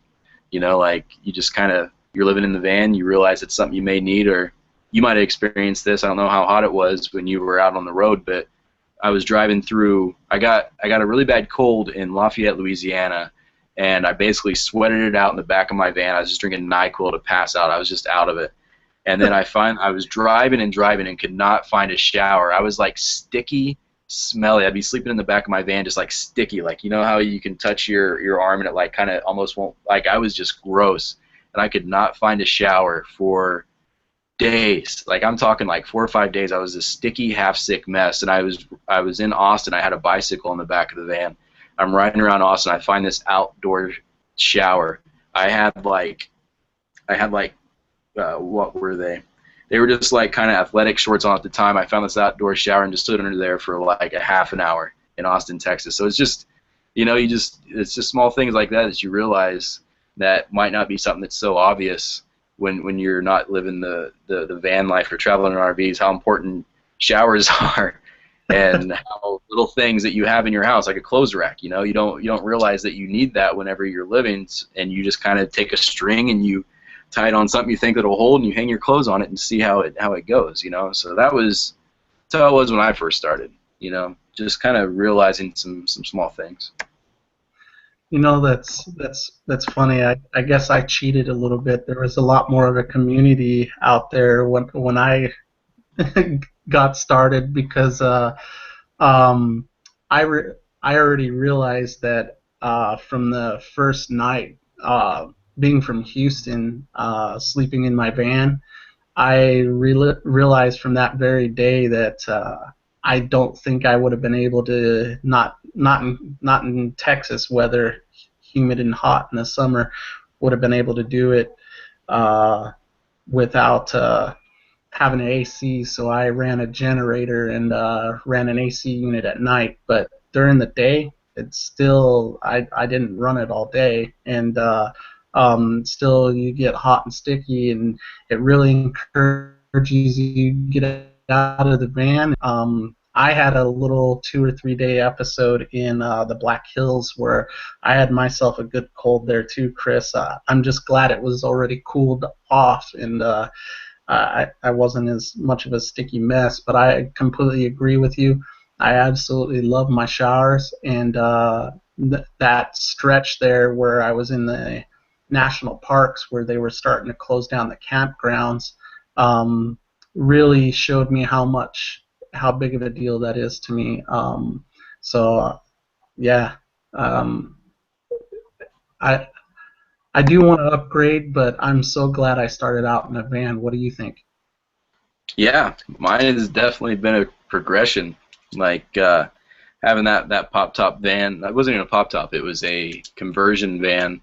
Having that thing to begin with, completely custom made, then to Zep, and then obviously to the Class A that I have now. It's definitely been a progression. It's been I graduated college six years ago, pretty much to the day. I was December graduation. The day before I finished my last day of classes, I bought that first van. So my progression has been 6 years in the making, traveling the U.S. and living out of the vans and doing different trips, seeing this awesome country, and just enjoying myself, seeing what's out there. I wish I had too bad you don't have a camera in your eyes, man. I bet you some of those trips would have been awesome. Like I was talking to you a little bit before about going up through BC. I figure that must have been really gorgeous because it's it's basically Washington type terrain most of the way, isn't it? Yeah, yeah. I mean, it's its own thing, you know. I mean, as you go north, of course, you start getting the permafrost. But yeah, man, like that's one of my biggest regrets is not knowing this community was out there when I first started doing the travel videos, just because it just wasn't a thing. And even like the earlier videos when I was doing like the first trip from, because the first time I actually started, like when I actually started posting consistent videos, is the first trip I took from, I was going to go from Indiana to the southern coast to California. My credit card ran out in Arizona, and then I got a job, and that's where, of course, I met G. But ended up staying there and fixing up the van, new tires, new brakes, getting the van ready to make it to Alaska. And that's when I first started posting videos. But that's, again, maybe Chad from Living the Van Life was posting by then. But by that time, it was me, Chad, Jeff the Canuck quit posting, and Kyle Pounds was posting. So when I first started doing my videos, there's only 3 of us, and there wasn't that much of an audience. So some of my earlier videos, like I was telling you earlier, like I was happy to get 30 views, you know, like, and that was like the really old school, like what I hope to do with the trip, kind of fishing, like doing overnight fishing trips in the camper van, and just cooking the fish in the van, like just doing that stuff in Arizona, and that's where started gaining a little bit of traction way back in the day. But those videos, man, those old ones. Like I said, 30 videos was 30 views was awesome. I was happy about that. That's actually kind of cool, as I think, anyways. I mean, I didn't have as long of a period with those 30 views, but I do remember having only 30 views. Absolutely. And I was so excited about every one of those 30 views too. Oh, absolutely. I think that's why, like for me, anyways, I I kind of always try and reply to all comments, because when you have that small beginning, that very small start, it kind of makes you appreciate every view you get and every comment you get, Absolutely. because it's definitely like every view. It isn't just like numbers that you're looking at. It's like actually you see it as people actually watching what you're doing, So I think having the small beginning is a good thing. Yeah, I think it is too. People are in a rush to have it grow too fast, but and not that it isn't fun to have it grow fast. It's just there's something nice about being able to have a connection with every single one of those commenters in the beginning. It's been getting harder and harder for me to make sure I comment back to every single person, and I don't get the opportunity to be in the long conversations as much now. Yeah, no, absolutely. And I mean, being back home, it's easier for me now because I am back home. All I'm doing is editing and working on coding and web development, just doing that stuff on the side. But um, for me, like I'm always good at having routines. Like I'll do coding for an hour or two, do comments, like reply to comments on YouTube for an hour, then go get some coffee, come back, do some more coding, watch an episode of Family Guy. You know, like it really, like I think just with the way, like the editing the videos and the comments and everything, you kind of have to get yourself in a regiment. You know, like because it is a lot of work, and I think that a lot of people starting a channel, um, like they have to realize that it's not just going up there and posting videos. Like um, if you're really truly loving what you're going to do, commenting to the replies is like one of the benefits. You know, like Hmm. it's definitely something that if you're motivating people to get out there and live the lifestyle that you're preaching about, and they're actually considering and asking questions, like that's pretty awesome. I really like getting the emails and the private messages, telling me that I inspired other people because I was inspired to do it and from somebody else, and so those always make me feel really good. I've also run into having people actually tell me that the videos help them out of depression and things, and so That's awesome. that's awesome, man. It really is. That's rare. That's really cool. Yeah. So For you to be in that um, position. it makes it adds to the zeal of doing it. When I started off, it was more to have a to have something for me to go back and look at later on because I'm concerned about my eyesight. I am going to end up blind. It'll be only have to be for 5 or 6 years because I can get a cornea transplant, but at the same time, I think it would be cool to be able to go back and see those travels, later when I can see again. And then when everybody seemed to kind of start liking them, I got pretty excited. Plus, I was having a really good time going around and meeting all the people I watched. So yeah, that's definitely like, I don't know, for me personally, like you might be able to relate to this more so than most, but for for me, I think what a lot of people don't realize, it's just doing the regular 9 to 5, the stuff that, like again, like we discussed earlier, that's completely fine if people are doing that. But I think a lot of people, my honest personal opinion is, a lot of people don't realize how like their time is limited.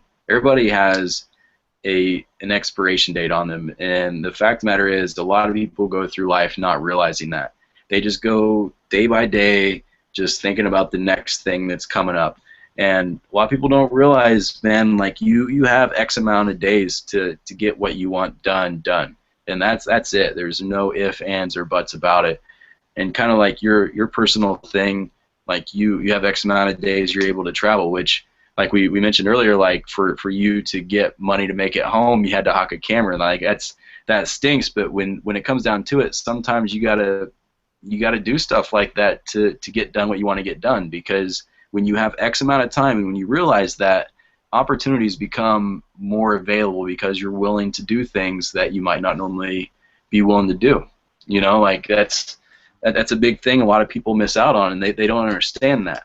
Unfortunately, they probably never will understand that until it's too late, until they're in a position to where they can't pursue their dreams and their goals.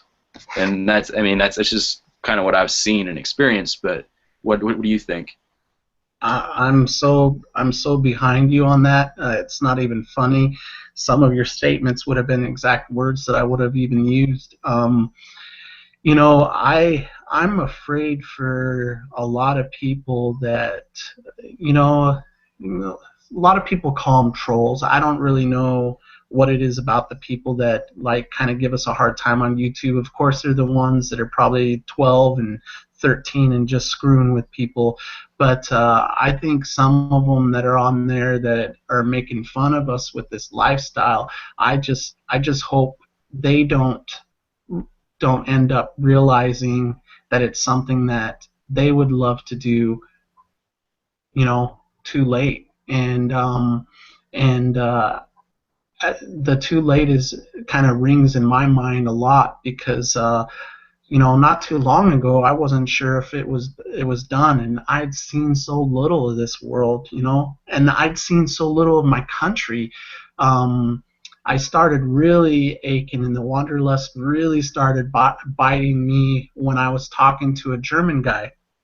And he was a nice guy. He didn't piss me off, like he wasn't saying things negative, but it kind of pissed me off at myself. I was talking to him, and he was asking me about all these places in my own country that I'd never seen. And here he is from another country, and he'd seen them. And I don't know. I always really enjoyed natural beauty and stuff. So uh, it just bit me and irked me, and I just made a decision to go do it, and anybody that really has had any enjoyment with travel or seeing new things and meeting new people, don't stay trapped. Make sure you get out there and get a chance to do it, because you don't know what's going to happen. See, I think about this all the time, man, because like just the other day we were like it's a small thing. I don't know if it's just something that clicks in people or if it's just a realization that happens.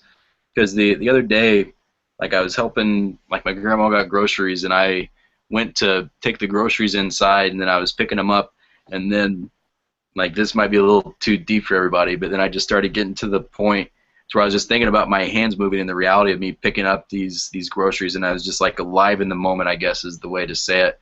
And I don't know if it's just a common thread with people that are able to just say screw it and just go out and do stuff like this or not, because I mean that's kind of like once I started getting that mentality about life, like way back in the day when I first started traveling, like that stuff started happening, and that's when I decided to first start traveling.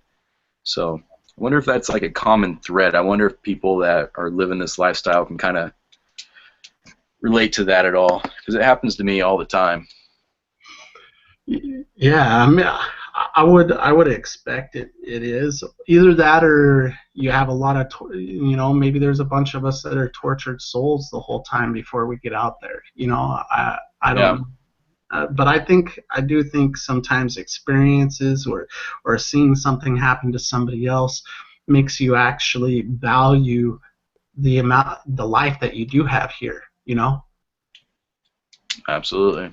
and really soul search it how you would want to spend that. So I was thinking maybe we can, since a lot of comments have come in through while we were chatting, maybe we could go back to some of the specific ones here, Chris. Do it. There's somebody's asking here that if you plan on doing solar on your RV, and if not, what power methods do you plan on using? So right now, money-wise, can't do solar this year. But if everything works out like I hope it does, fingers crossed, we'll be accepted into the place where we can volunteer, which will have free electric and free water. If I make enough money this summer, possibly talk to rvsolarelectric.com. Those are the guys that hooked me up with the, well, they didn't hook me up, they gave me a discount on the solar kit for ZEP. Maybe talk to them, maybe continue a sponsorship, maybe. I don't know, but this year is just getting up to Alaska again. Like the only thing I've thought about thus far in terms of future is I do want a solar kit eventually, but right now getting a Class A up to Alaska in one piece, getting a place for it to park, and then finding a job in Alaska. That is my thing with that right now. But yes, eventually I would love to. It'd be great to have that, and it'll be coming maybe a year or two down the road. Cool. What's the number one convenience thing to have with you while living the van life? Money. That's the number one thing. I'll tell you that right now. No, honestly, if again, not getting too deep here, I honestly think it's just the right mindset. You got to realize things might happen, bad things might happen, good things may happen. You just got to be open to anything that comes your way. And like, I've been blessed with that mentality. I don't know exactly where it comes from. Everybody in my family always worries. G always worries. She seems to worry a lot.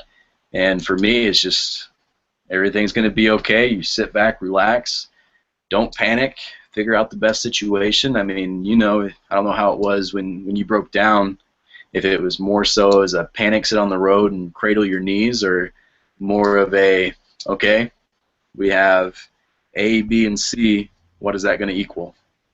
Like, what do you think? I was in between, to be honest. I got a little lucky because I could have broke down in a real bad spot, but I had the opportunity to have it like slowly die on me, I guess I would say. And having that experience at first while I was driving, I was just so stressed, to be honest, because I knew it wasn't running right, and I don't really know enough about mechanical issues to have really known what it was. And so it was eating at me, and I was just hoping that I could get somewhere. And the kind of funny thing that kind of broke me out of that is I went through this extremely small town there on 101, and there was this couple that were out walking, and I pulled over and I asked them if there was a gas station in the town because the van wasn't running right, and they told me that no, they didn't think so. And then I realized they were traveling, and so they asked for a ride.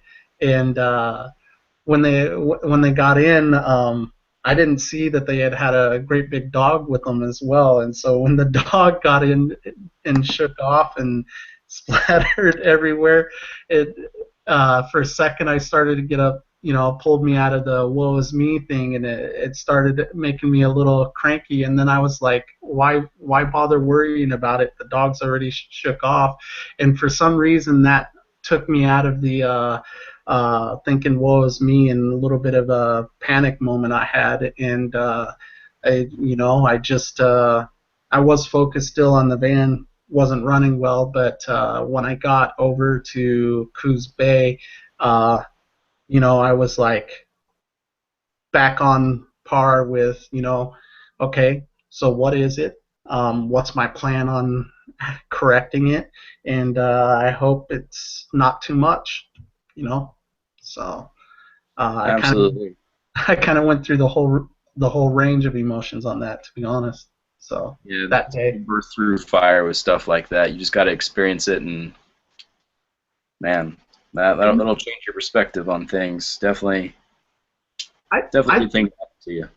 I think stuff like that is actually, now looking at it, obviously I didn't want it to happen when it was happening, but now when I look back, it's kind of part of the adventure. Just be ready for it.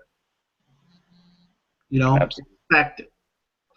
So, I mean, that's my take on it. Anyways, did you have any? I can't remember. I think you did actually have. Didn't you have a breakdown, or was that just Chad that had them all? Chad had a lot of them. I just had some brake issues. And this trip it was brake issues. Back in the day, when I first started the channel, actually the first trip out when I went from Indiana trying to do the southern coast up, I was having a backfire issue. Essentially, what happened, the fuel pump was going out, and it would starve the engine of fuel. The engine would need it, need it, need it, and all of a sudden, a big chunk of fuel would come up, and then it would flood the engine. Is essentially what was happening. So, um, basically, one time, this was right outside of New Mexico. I thought the van was good to go, and it only happened on inclines. So whenever the engine was really starved for fuel, it would demand, demand, demand, and all of a sudden it would just get all of it. And I had the doghouse off of the engine, and as I was going up the hill, I decided to floor it to see if it was something stuck in the fuel line or something. And all of a sudden, all that fuel got dumped in, and it backfired into the actual cab. Like the hairs on my arms singed, and I had to get the actual intake was on fire. Like the upper intake was on fire. I got the fire extinguisher, hosed it all down. This is, mind you, this is like 3 in the morning outside of New Mexico, Albuquerque, New Mexico, like 60 miles out. And I ended up taking, it's the first time I dug into the engine, took the upper intake off over this super hot engine. You know, like the stars were out and bright, kind of like you were talking about with the dog, like. And then I just had to go outside and take a break and like sat outside, and I was like sweating, like it was really cold outside, but that engine was super hot. I was like sweaty all my eyes. I sat down and kind of looked at the stars, and I was like, okay, it's okay. Went back in and finished it and got back to Albuquerque. Took it to the mechanic the next day. I finally gave up, but yeah, it was definitely, like, when I look back, it's definitely one of the happiest moments I've had, like traveling the U.S. You know, when you kind of go through those bad situations, and especially when you're able to fix it yourself, or if you're able to get the issue resolved. Because I halfway fixed it myself, because I still had to take it to the mechanic. But just having those experiences will definitely make you love this lifestyle. Makes you a stronger person, I think. You just don't worry about things, you know. Absolutely, can't. Does no good. Exactly. So here's another question. Chris, do you save money for the long term, or do you earn and spend all your income? I earn and spend. That's where I'm at right now. Whereas, like I said, I was debating on investing a little bit, but I decided to invest it in an RV instead. So right now I am investing technically with the new RV. I'm hoping to pay $1,500 a month on it and get it paid off as quickly as possible. So yeah, I'm technically investing it now in the new RV. That was kind of like one of the big reasons of getting it as well. Needed to invest my money in something, and I know depreciation and all that, but if everything goes well, I will have it paid off sooner than later. So there's somebody named Jammin' Along that just had stated that he felt like his question was ignored. I didn't see it, so if you want to go ahead, Jammin', and ask your question now, feel free. We're not trying to ignore you. I'm obviously not the best at reading the questions here.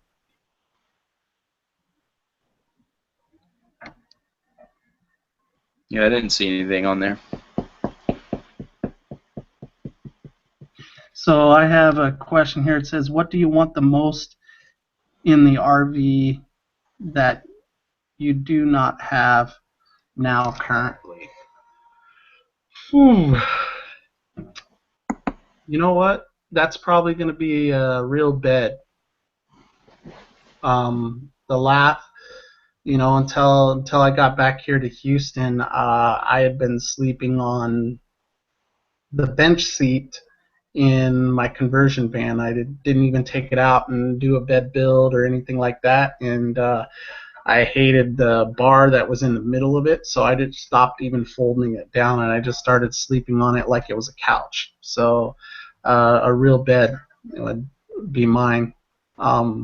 Chris, did you start out with a bed in your first conversion van? No, it was kind of what you did. It was just like that back seat, and put that down, then put a mattress on top of that. Is actually very nasty used mattress, but I just doubled up with the bed sheets on top of it. My friends in Colorado had it. Well, it started out with a futon mattress, this little, maybe like this thick, just small little thing. And some friends in Colorado, they were moving out of their apartment, and unfortunately, at the time, I didn't know what it was, but it was a mattress that if somebody brought a girl over, that's the mattress that you were supposed to use, I guess. So apparently that was given to me, but it was like one of those big guys with springs in it, and then I just like wrapped it in plastic and used that. But yeah, that was the first bed I had, and I mean, I didn't mind it. Like if I'm able to like spread out and have a pillow, like I can sleep on anything. Like I think just backpacking has kind of attributed to that for me. So, Chris, you have a question here. Do you want to get the Fireplace Just Incredible has in your new Class A? It's already ordered. Got it on Amazon. It'll be in Alaska when I get there. That's awesome. I thought that's one of my favorite things about Justin's van. So No, I'm just kidding, Justin. I'm not ripping off your idea. I didn't do that. I'm gonna rip it off though when I get mine. I'm just gonna take a photo of the fire and put it in the RV. That'll be fine. uh, so, Chris, do you plan on replacing the Class A's windows with double pane windows to keep in the heat during the winters? Already has it. Has that, and also it has under bay heating. So if things do work out in Alaska, where we can stay longer, if G and I get a job where we can stay in the RV, maybe do a video series on winter living in the RV, we're going to do that. But before I bought this, I made sure that it has really good insulation, double pane windows, and the under bay heat. That was part of the decision for the Monaco Monarch. So we got another question here for you, Chris. What's your favorite stuff to listen to on the road, whether it be podcasts or music? I have a big diversity. I'm a big audiobook fan, and G usually falls asleep when I listen to audiobooks. So whenever she's yelling at me too much, I put audiobooks on. And in terms of music, I listen to absolutely everything. Like I do listen to podcasts. I listen to comedians like Bill Burr. I listen to audiobooks for the long roads. Typically, music-wise, I listen to everything from metal to bluegrass. So I can get into like some of the heavier metal that I work out to. I like to listen to while I'm driving, to country, older country, anyways. Only the new country I like is Dierks Bentley. Like kind of like his style, but I listen to mostly bluegrass, old country, folk music around that area. So it's really diversified. What about you? You know, obviously I have the stuff on my my old iPod and everything, but on this trip, what I really had a good time listening to when I was on the road was some of the musicians that I met on my trip. So real early, when I was in Oklahoma City, I ran into these two brothers in a bar that I stopped off in near a historic district in Oklahoma City, and I got to talking to him, and one of the brothers was James Carpenter Price, and so he ended up giving me a CD of his, and so I listened to that for a good part of the trip. I also got a chance to meet Tyler Gregory. He's kind of an upcoming, more of a folk musician, and I have some of his music that I listen to, and then I have a couple of people that I had just run into in Seattle that do a little bit more of the old grunge stuff. So I actually spent most of the time that I was traveling listening to people's music that I actually met, which was really kind of a neat thing.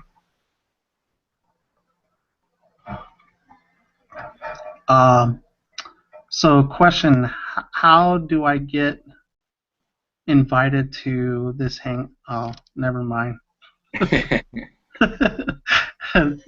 You got me, Yarby.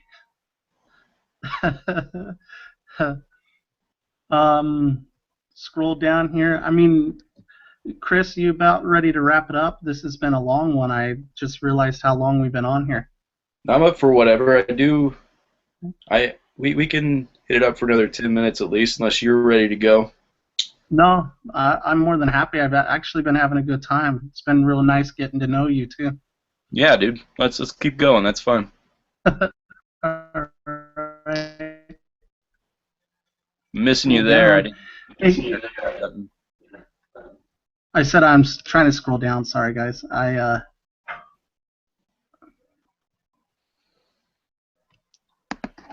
So if there's anybody on here, guys, kind of keep the real long troll stuff out of there, and if you could put question in front of your questions, because there's quite a bit of conversation in here too. It would help us out if you have any more questions. If not, I'm just gonna ask Chris some of the stuff that I'm curious about. Before we get to that, I do want to mention something. Carol is, speaking of new RVers out there, it's Carol Hansen. She was one of the first RV interviews I did. It was the big white. I believe she had might have been a Roadtrek. You can kind of see on my van dwelling videos the interviews. She started a channel. She's going to be full-timing in that. So if you're interested in full-timing in a Class B, her YouTube is Carol PNW. So that's CAROL PNW. If you guys want to subscribe to her, and she's in, like we were talking about, girls, females doing the RV thing. She is going to be doing an RV vlog as well. If you guys are interested in that. So she's one of the first van dwelling interviews I ever did. You know what, Chris, if you could shoot that over to me, I'll also link it on the recorded version of this as well. Cool.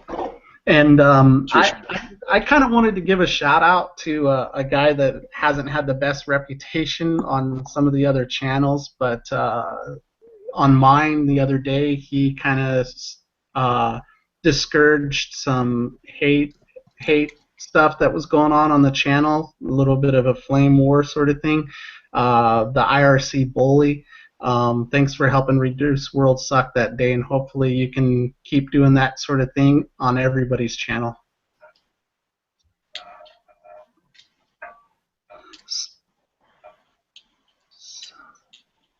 So, Chris, I do have some other questions for you too, because I have gone back through some of your old videos, but what was the actual trip that you were on the first time? How long did it last, and what were your favorite parts? Like the first van trip? Yeah, the first van one that you ever did. That was the spring of 2009. That's when I had a 95 Econoline. That's the one that had 168,000 miles, I think. That was kind of like the novice trip for me. Again, this is before YouTube had van dwellers or any of that good stuff. Like I was such a rookie that I was so excited to hit the road that I actually forgot to bring my bed sheet. So I was about 150 miles away from home up north. It was freezing out. I had to go by Walmart and buy all new bed sheets. And I was asking if they knew anywhere to camp, and they said I could park out in the parking lot. And I was just absolutely blown away that Walmart would let you stay overnight in their parking lots. And once again, I was with my dog, so me and my husky just cuddled up in the back of the van with my new Walmart sheets. And that was like the first night. And like I was just a straight up rookie with everything. I had no idea where to park. I was just kind of keeping a Word document kind of diary, if you will, of me and my husky. And I bought my first DSLR camera on the trip. Actually, I found one on Craigslist, paid $300 for a with this little starter kit, you know, and just took pictures of it with my dog and I. That was the first time I got really into photography. I saw the way it correlated, and throughout the entire trip, I was just wondering of ways that I could show people this trip, you know. And now obviously YouTube would be a good way to do that, but you didn't. Nobody thought about that back then, and it was just interesting. It was just a great trip. It was eye-opening. It was what I expected it to be, you know, like just being able to hang out and just see the country, see things I've never been to. Like, for example, I went to Gettysburg for the first time. Everybody talks about Gettysburg. People have been there, but until you've been there, until you see Little Big Top in the high tide of the Confederacy and you start seeing the actual history, all the unmarked graves, until you see it and get an appreciation for it and what this country went through, and you know, just the type of country we live in, meeting people from all over, different walks of lives, and you just really start getting that appreciation for the country you live in, the country you're from, you know. So that was the first trip, you know, and that was a while ago. I really wish, not even so much for YouTube, but just even for me, actually having videos of my husky. Like she's not around anymore, and I absolutely love that dog, you know. All I have is old photos and some written down notes, and you know, just I really wish I would have done videos of the trip. That's my only regret of the first two trips, actually, is I didn't get videos of the trip, because I honestly didn't have a video camera, you know. Like that first DSLR, when I got that DSLR, they didn't have cameras on them like they do today. You can shoot 60 frames per second at 1080p now with these cameras, but back in the day, you know, like a video camera would have cost twice as much as my DSLR. Just wasn't part of the equation. Yeah, I bet you kind of miss not having some of that stuff to the husky. I know I would. Absolutely. Pretty cool dog. So a lot of people I know around have wondered about your meeting G and everything. Was she always kind of warm to it, or when you kind of started asking her to go and head out, did you have some backlash on it? Well, the first time G and I actually hung out outside of work was in Zep. Hold on. Doing a video. You want to say hi to Grandma? Yeah. Hi. My hair. What's up, Grandma? Oh, it's a live video. Oh, no. Okay. I'll catch you later, Grandma. You didn't tell me it was live. We almost gave Grandma a heart attack. No, but the first time G and I actually traveled together was in Zep. We did a fishing trip. Those videos are on YouTube as well. Again, this is kind of way back before YouTube van dwelling videos were popular. But yeah, so we did a fishing trip. I actually took her to Bass Pro, got her fishing license, and we went out. She killed her first fish. Like, I've been fishing pretty much all my life. Like, my great-grandpa took me out when I was 2 years old, type thing. I love fishing. I was out there all day. I caught 0 fish. She was out there for like 5 minutes, and she caught all the fish we caught the entire day. 5 minutes, she got her first fish. And then she read a book, and she just had her pole in the water and caught more fish. What's up with that? But yeah, so that was the first trip, and like, I think from there she just had an introduction. It was something cool because Chad and I talk about this all the time, like females living the van life, all that good stuff. But when it comes down to it, a lot of girls aren't into it, and what Chad and I always say, and you might agree with this, I think everybody watching this, a girl that wouldn't be up for something like that is not a girl I want to hang out with anyways. And me working at bars like these nightclubs, and you see some of the worst out there. Like, some girls are just they're absolutely gorgeous, but they just have nothing to them. You know, like, there's just nothing to them. But anyways, so she started out kind of seeing that. She got like a really good trip out of it, and she saw that.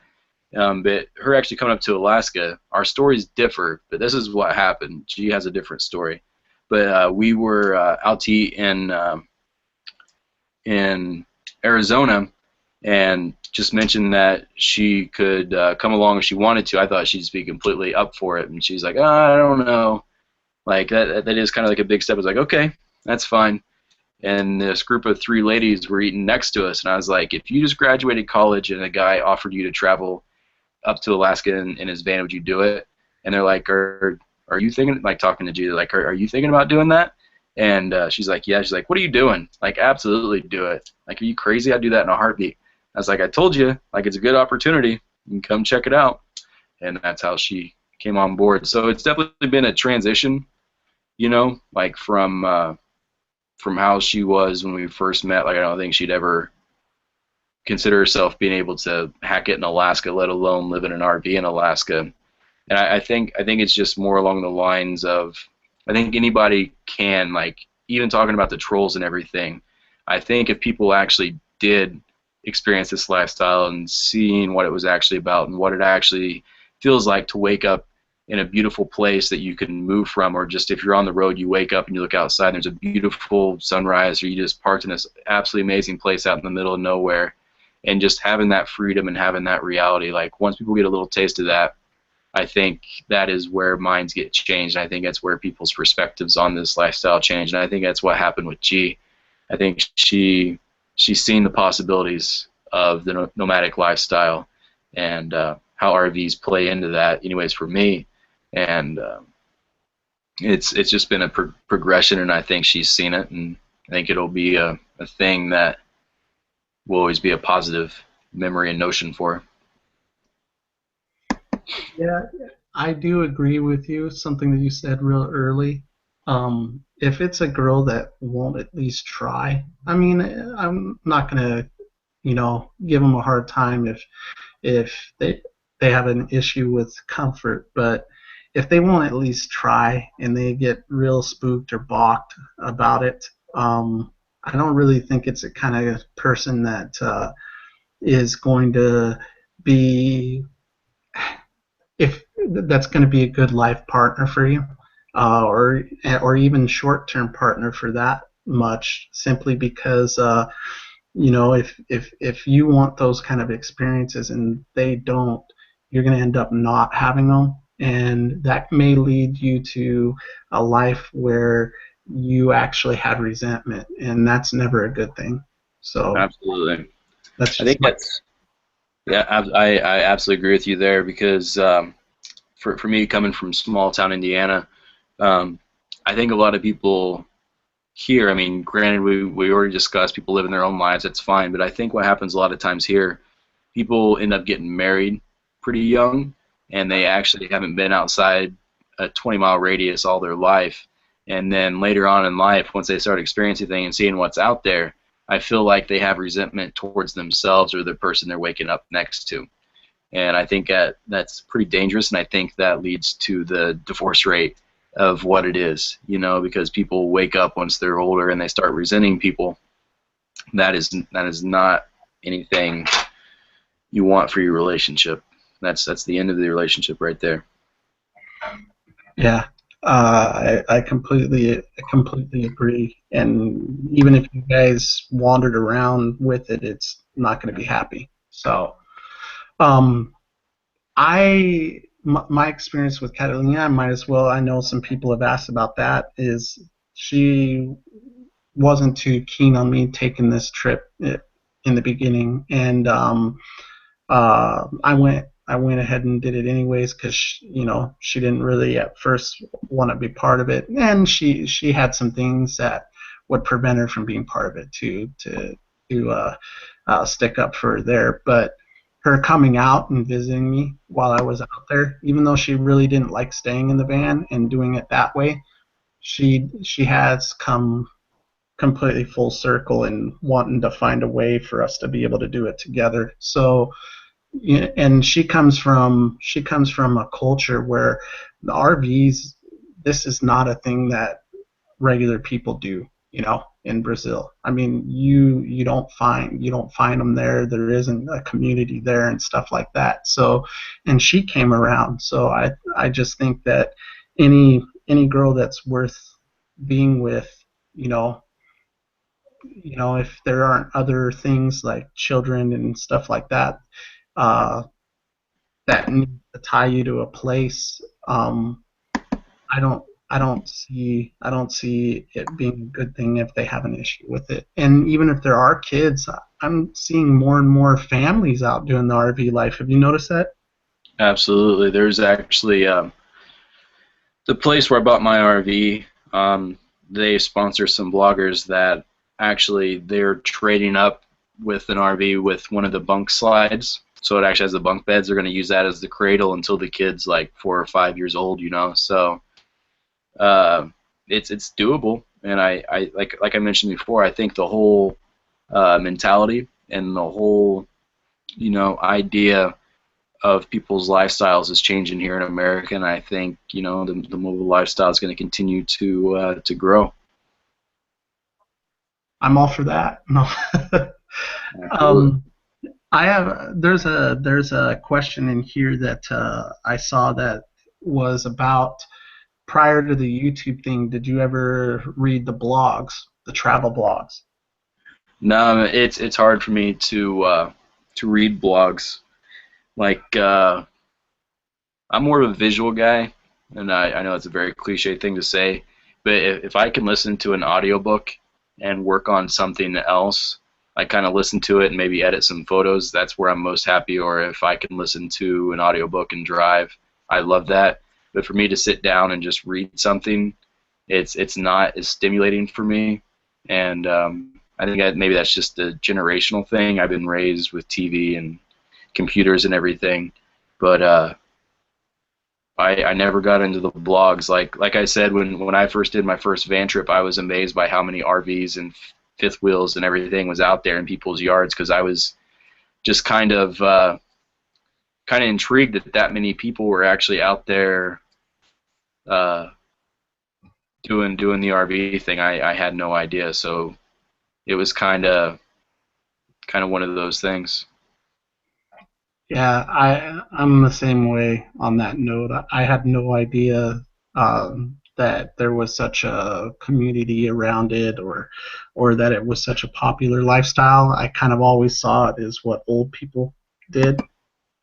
So, and not saying that in a negative manner. I just never saw it. I didn't know that younger people did it. You know, I realized that I wanted to, but I didn't know that younger people did it so much. But seems like it's exploding. Where's my office now? I think they're starting to do some web episode stuff with quite a few young couples. Did you notice that?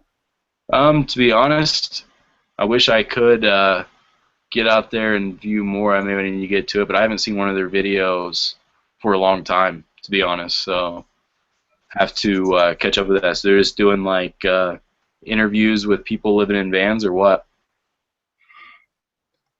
Yeah, exactly. So they're all couples that are out there living in their vans. They're supposed to be doing some kind of web series, and I had donated. They did a Indiegogo, a crowdsourcing thing, so I donated $20 to it. It's not much. Nice.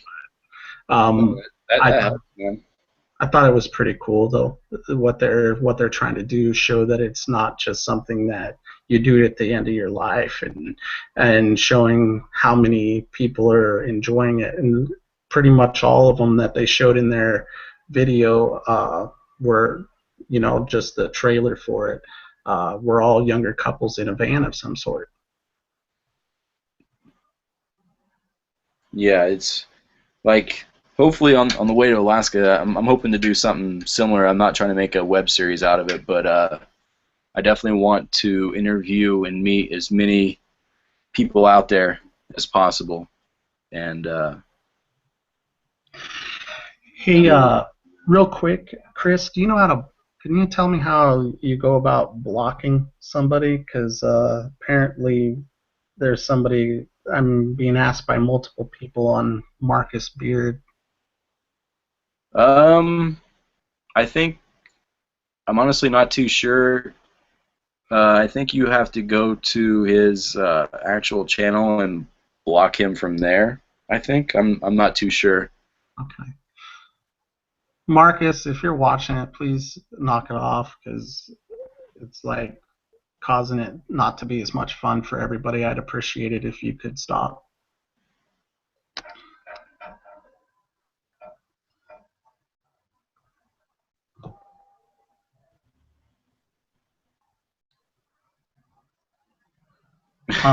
It's getting bad enough. Maybe it's time to wrap up. Did you get it figured out?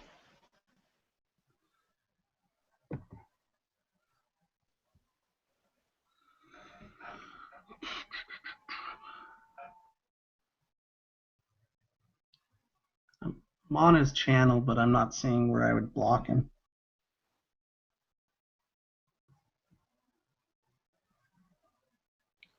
Or maybe just ignore him. Yeah. Sorry, guys. Like, hopefully if we ignore him, he'll stop. I wish he would just stop.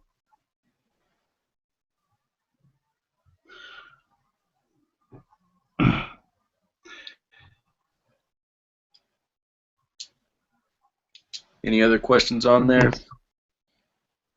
I'm going back to check. Question, have you guys realized that your videos are like an updated method of reading a great novel? That's an interesting way to look at it. What do you think of that? I don't know. What do you think? I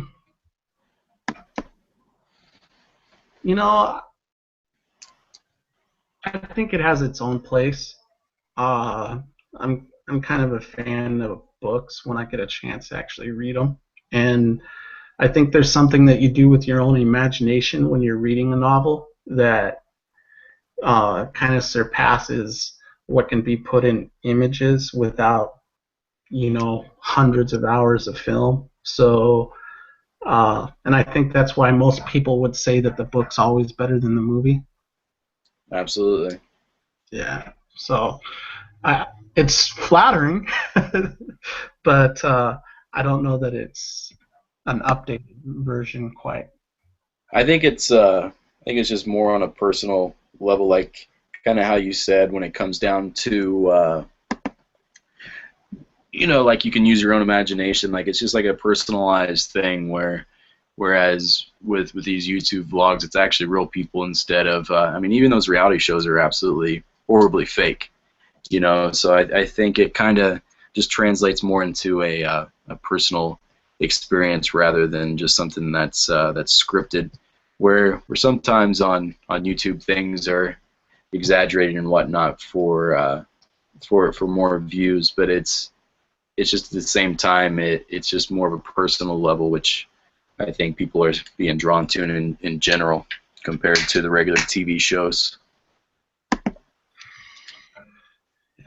Yeah. So I'm not seeing any new comments come in or questions, Chris. So maybe do you have anything you'd like to ask me to end? Just where you see your future travels going, man. So to start off with, when I get back on the road, I actually plan on going out east and going up the East Coast. I want to go see some of the history. I want to get into the Appalachian Mountains, kind of like you had done in the past. And then I want to come out through Tennessee, and there's a really interesting community. I don't know if you've ever heard of it or anybody else. I know Drury out there that's subscribed to pretty much all of us actually knows one of the people that live full time at this community, but it's a place called Shut Up and Grow It. And so it's about 22 acres in eastern Tennessee, not too far from Nashville, that anybody is allowed to come there and live, and they grow all and raise all their food there that they can. And I thought it would be kind of a neat community to go check out. And then I wanted to show Catalina some of the things that I had seen in Yellowstone. But we're still debating a little bit. Hey, On real quick, James, I know how to do it. So if you go to that guy's page, go to About, and then there's the little flag, and you just put block on there. Okay, go to his About page.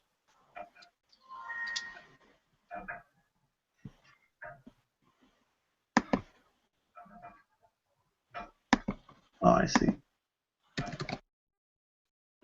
Hate having to do that. Go to the About, then you go down just a little bit from there. He's blocked. Disappointing to have to do that. So that should work out. Hey guys, so he should be blocked now. Do any of you have some questions now that you're not distracted by them?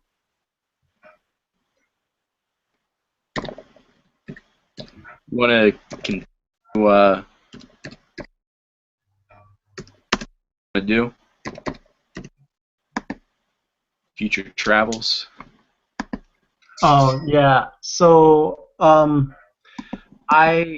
Catalina and I are talking about after, as she calls it, getting her experience doing it. Going south down through Mexico, Central America, and South America. We really want to do that. So I'm talking to I'm going to be talking to a friend of Jimmy Rantz, who I've promoted on the channel here, who served down there about, you know, keeping safe and whatnot, and in the process of researching how realistic it is to do the trip right now. But it's something that we definitely want to do, and it seems like it's reasonable, as long as something doesn't stir up those countries down there in the near term. Nice. So I think it'll be an awesome trip. We wouldn't be the first. There's been several people that have done it now, but still, it'll be quite interesting. There's spots obviously where there aren't any RVs, you know, so it's part of the reason why I want a Class B. Those roads aren't really designed for taking anything else on. Gotcha. So. But did you see any new questions come up, or?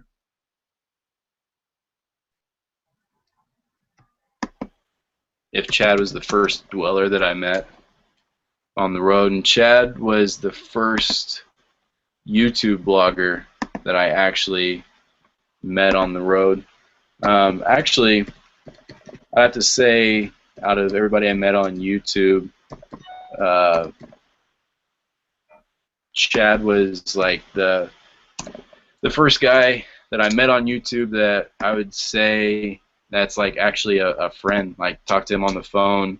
Our interests are very much in line in terms of photography, YouTube, all that good stuff. So he's the first one that I met online that actually did videos. I did meet other dwellers before. I did some videos. I met, for example, Carol, which I mentioned her channel earlier.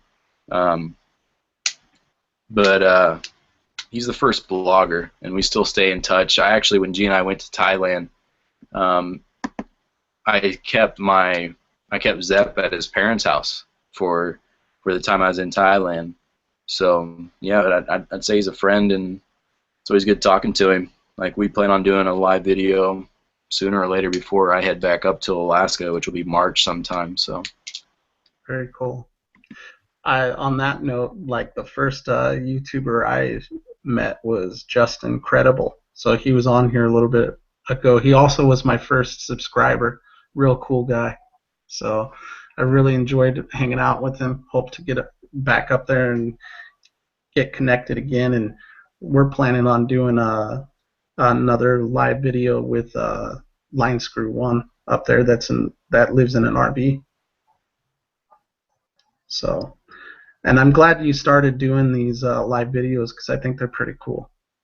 yeah, I plan on continuing doing them. Kind of, I think we both have the same idea, like just kind of getting different van dwellers, maybe even doing multiple people. Maybe we can come together on something, and there could be, maybe 3 or 4, maybe even 5 people on here, and do videos like that. I think that'd be really cool and really beneficial.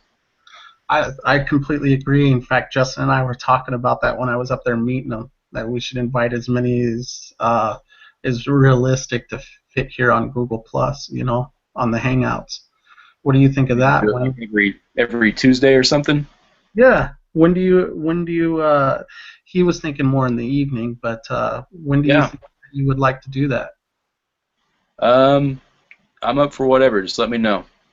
Okay. I'll get it arranged. I think it'd be really cool to have several of us on there.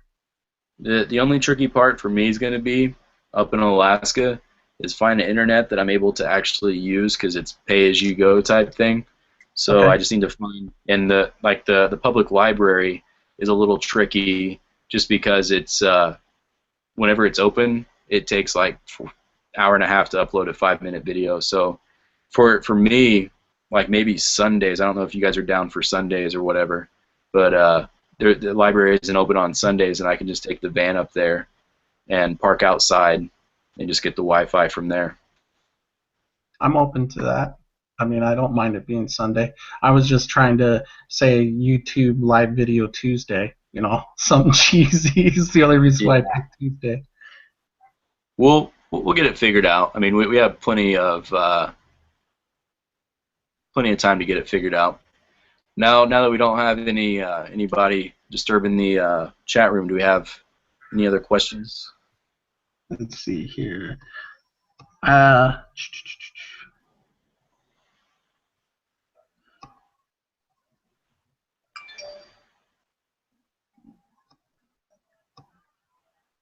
At Chris, are you getting any web development jobs yet? And how are you finding these jobs? Nope, not getting any jobs yet. I'm just now learning HTML code. I am developing a website right now. It's a pretty interesting idea. I'm excited to tell everybody about it, but I just don't have it ready to go yet. I just wrote my first code from scratch.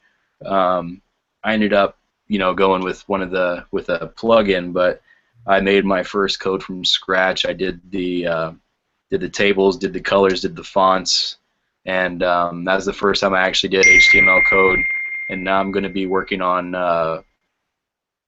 CSS here coming up soon. So I've just been doing some free online, basically tutorials, watching as many videos as I can. But hopefully by the time I'm halfway through Alaska, towards the end of Alaska, I'll be proficient and be able to make some extra income from web development. I actually make a little bit already. Are you using WordPress as your back? Yeah. Okay, good. One of them. Yeah. Yeah. I personally, I'm a big fan of WordPress. It simplifies stuff, and some people talk negative about PHP, but that's another language, guys, that's used for web development, one of the more popular ones. But it'll be cool to see what you put together. I'm still kind of crappy at CSS, though. So I'm actually doing some of the free online stuff, and it seems to work pretty well. I've been learning a lot. All right, I'm gonna have to check that out. It's something I want to increase. I've actually been asked to build sites for people because some stuff I'd done for friends when I was working in the mortgage industry. Nice. So yeah, good skill to have. Yeah. I know several people that fund a mobile lifestyle with it, so it's definitely something to chase. Somebody had asked also here how I make money on the road. It was with some stuff I was doing with WordPress, mainly on the SEO side of it and maintaining it. I don't do a ton of it. I actually hope to increase the amount of it that I do in the near future. But at this point, it's not a substantial amount of income. Most of my travel had been funded from savings, guys. Woody Burke Halter. He's kind of a guy I've been talking to a while online. He's helped me out with some stuff on the road. He asked a question earlier, but the one I see here, after some time with the Phantom 2, what's your thoughts on the product? I'm a fan of the Phantom 2. It works really well for me, as long as you don't wreck it. It works really well. No, but up in Alaska, having that Phantom is absolutely amazing. I'm a very careful, slow driver in a car, and I hear that translates over to your drone flying, so I'm a very slow panning type guy. Works really well up in Alaska, so it works for me. I think it's a great kit. I wouldn't get the one with the camera attached. I'd get the one where you put the GoPro on the gimbal, because the fact of the matter is you're going to drop that thing. That thing's going to have some crashes when you're first getting used to it. And with that camera already on the gimbal, whenever it crashes, if the gimbal messes up, that means your camera's out. Whereas if you drop a Phantom with a GoPro on it, you can replace the gimbal and still have the GoPro, because those GoPros are extremely durable. I've had a lot of wrecks with my Phantom with the GoPro, and GoPros both times work perfect. So that's what I suggest for that. And Woody, try and make it back up to Alaska, man.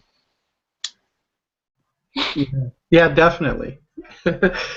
Maybe I can get up to Alaska sometime too. Let me know, man.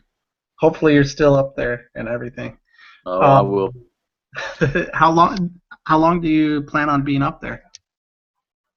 I'd say at least another 2 or 3 summers, at least. I am a big fan. I don't see any more comments or questions here, do you? Or at least they're not putting question from it for me. From Liam, how much money does it cost to live in your van per day? And that's directed towards you. I'm actually going to do a short series on some of those kind of questions, but the trip that I was on, the amount of actual on-the-road time was huge in that trip. I logged over 11,800 miles in a 100-day period. So, you know, I was driving almost 120 miles a day on average during the trip, and my fuel consumption was almost $1,900 on the trip. But my actual living expenses were closer to four to 500 actually living, and then obviously early in my trip I spent quite a bit more on entertainment when I was in St. Louis and Milwaukee and in Chicago, and those are places that I had lost video of from. First I got a camera stolen at when I was at a bar when I was filming a pool game, and then I managed to corrupt a hard drive because I didn't know a whole lot about how sensitive they are. So I lost a lot of that video. But anyways, I would say that if you took a little bit slower route than I did, maybe instead of staying a day or two, you know, or 3 in each place, maybe you stayed a week or so. There's no reason why you couldn't travel similar to what I did for $800 a month. What do you think, Chris? I think you're absolutely right. It just depends on what you're doing. I mean, you can, if you have enough time and you're interested enough in one area, you can stop for a month. And if you get on BML or you know somebody where you can park, it can cost you, you know, whatever you buy in groceries. Or you could go next to the ocean in Southern California and pay $45 a night for basic hookup and go out to eat every night. It just really depends on what you want to do and where you're going. Like for me, with the temporary plates I have with the Class A, I have a month to get from Indiana to Alaska. I have a time constraint to get my plates, so I'm in a different situation than everybody else, and everybody doing their trips, they're in a unique situation as well. So it really just depends on your time constraints, your budget. But I mean, it's really hard to say, because when you're traveling the whole time and you fill up the gas tank every other day, that's going to be a lot more expensive than actually hanging out in the middle of the desert, like say in Slab City. You know, you bring in your food and you have everything beforehand. You can stay there a pretty long time. On that note, Mike, with Living Free, he told me he's living on less than $300 a month. Absolutely, that's awesome. That's really cool. Yeah. I do see a question here I do want to touch on. Apocalypse Optimus, would you consider another Explorer if you wanted to go to Class B route? 7,000. I bought mine for 6,500, and it's been an awesome vehicle. If it has, you know, low miles on it, no rust in the frame, fiberglass up top looks good. Drive it around, make sure the transmission shifts nice and smooth. Definitely check it out. One thing I will mention, if you hear the whining of the fuel pump, with those Explorers, they actually added on an extra 4 feet. And with that said, the fuel tank is further back, so it takes longer for that fuel pump has to push harder to get that fuel to the engine, and it burns out the fuel pump faster, and that's not an easy drop down. Well, it's an easy drop down if you have 2 people, but if you hear the whining of the fuel pump, make sure that you get that looked at, because that's probably going to be a problem you're going to have to deal with in the future. But 7,000 for a nice Explorer with low miles, absolutely. Did you see any other questions in there, Chris, before?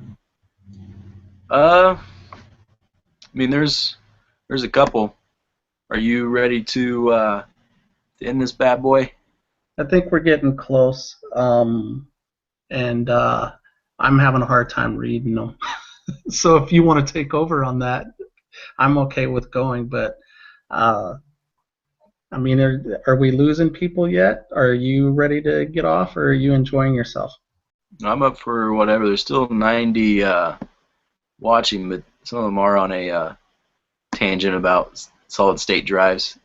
So yeah, guys, if you do have any questions real quick, we're about to be done here. So go ahead and get those questions in, and we'll get there. So John, James, how much was the cost of the van repair on the trip? So the one in Coos Bay, which was the one that was engine related rather than just the tires, the issues I had with the tires, ended up being $589, but they did try to charge me over $800 on it. I just negotiated. I made some phone calls. I told them, I kind of bluffed a little bit and told them that other people told me less. So, you know, I think I could have avoided at least $200 of that if I just would have tuned up the van before I left. Absolutely. So, guys, that's one thing I would suggest when you go out there to get on the road. Don't push it on anything just because you don't necessarily think it's quite there where it needs it. I think you'll end up causing yourself less budget constraints and issues if you go ahead and do that sort of stuff. You know, get the tune-up done. Make sure that the tires are fairly new or what have you. Make sure you look on the back side of your tires, because I had a lot of weather cracking. So. Good deal. Well, that's Liam asked about any major problems with the Explorer other than replacing the transmission, which ended up not needing to be replaced, but that's about it. But yeah, I think that's about it, man. All right, so we'll go ahead and call it a good one and stuff. Chris, if you can shoot me over the gal that you gave a shout out to's channel name again, I'll make sure I get it linked in the recorded version of the video. Absolutely, absolutely. Well, thanks for having me, man. Let's try and get something figured out in terms of a weekly van dweller get together. That'd be pretty cool. Sounds awesome. Justin suggested we rotate, in text message suggested that we rotated on each other's channels, and he said that he's good for Sundays after 7 Pacific time, or Tuesday before 1, or after 9. So we'll get something figured out. We have plenty of time to get it all figured out. All right, man. Thank you so much for spending the time with me and interview and everything, and it was really nice getting to know you a lot better. Yeah, absolutely. You too, man. What would we pull? Did we do a what time is it? We did 2.5 hours. Is that longer or shorter than you in chat? Oh, this is an hour longer, over an hour longer. Yeah. I think we pulled our weight on this one, man. So absolutely. Well, thanks for watching, everybody. Thanks for having me. Appreciate it, and definitely catch you guys soon. Have a very Merry Christmas, Chris. Yes, enjoy your Christmas. Be safe out there. Merry Christmas, everybody. See you later.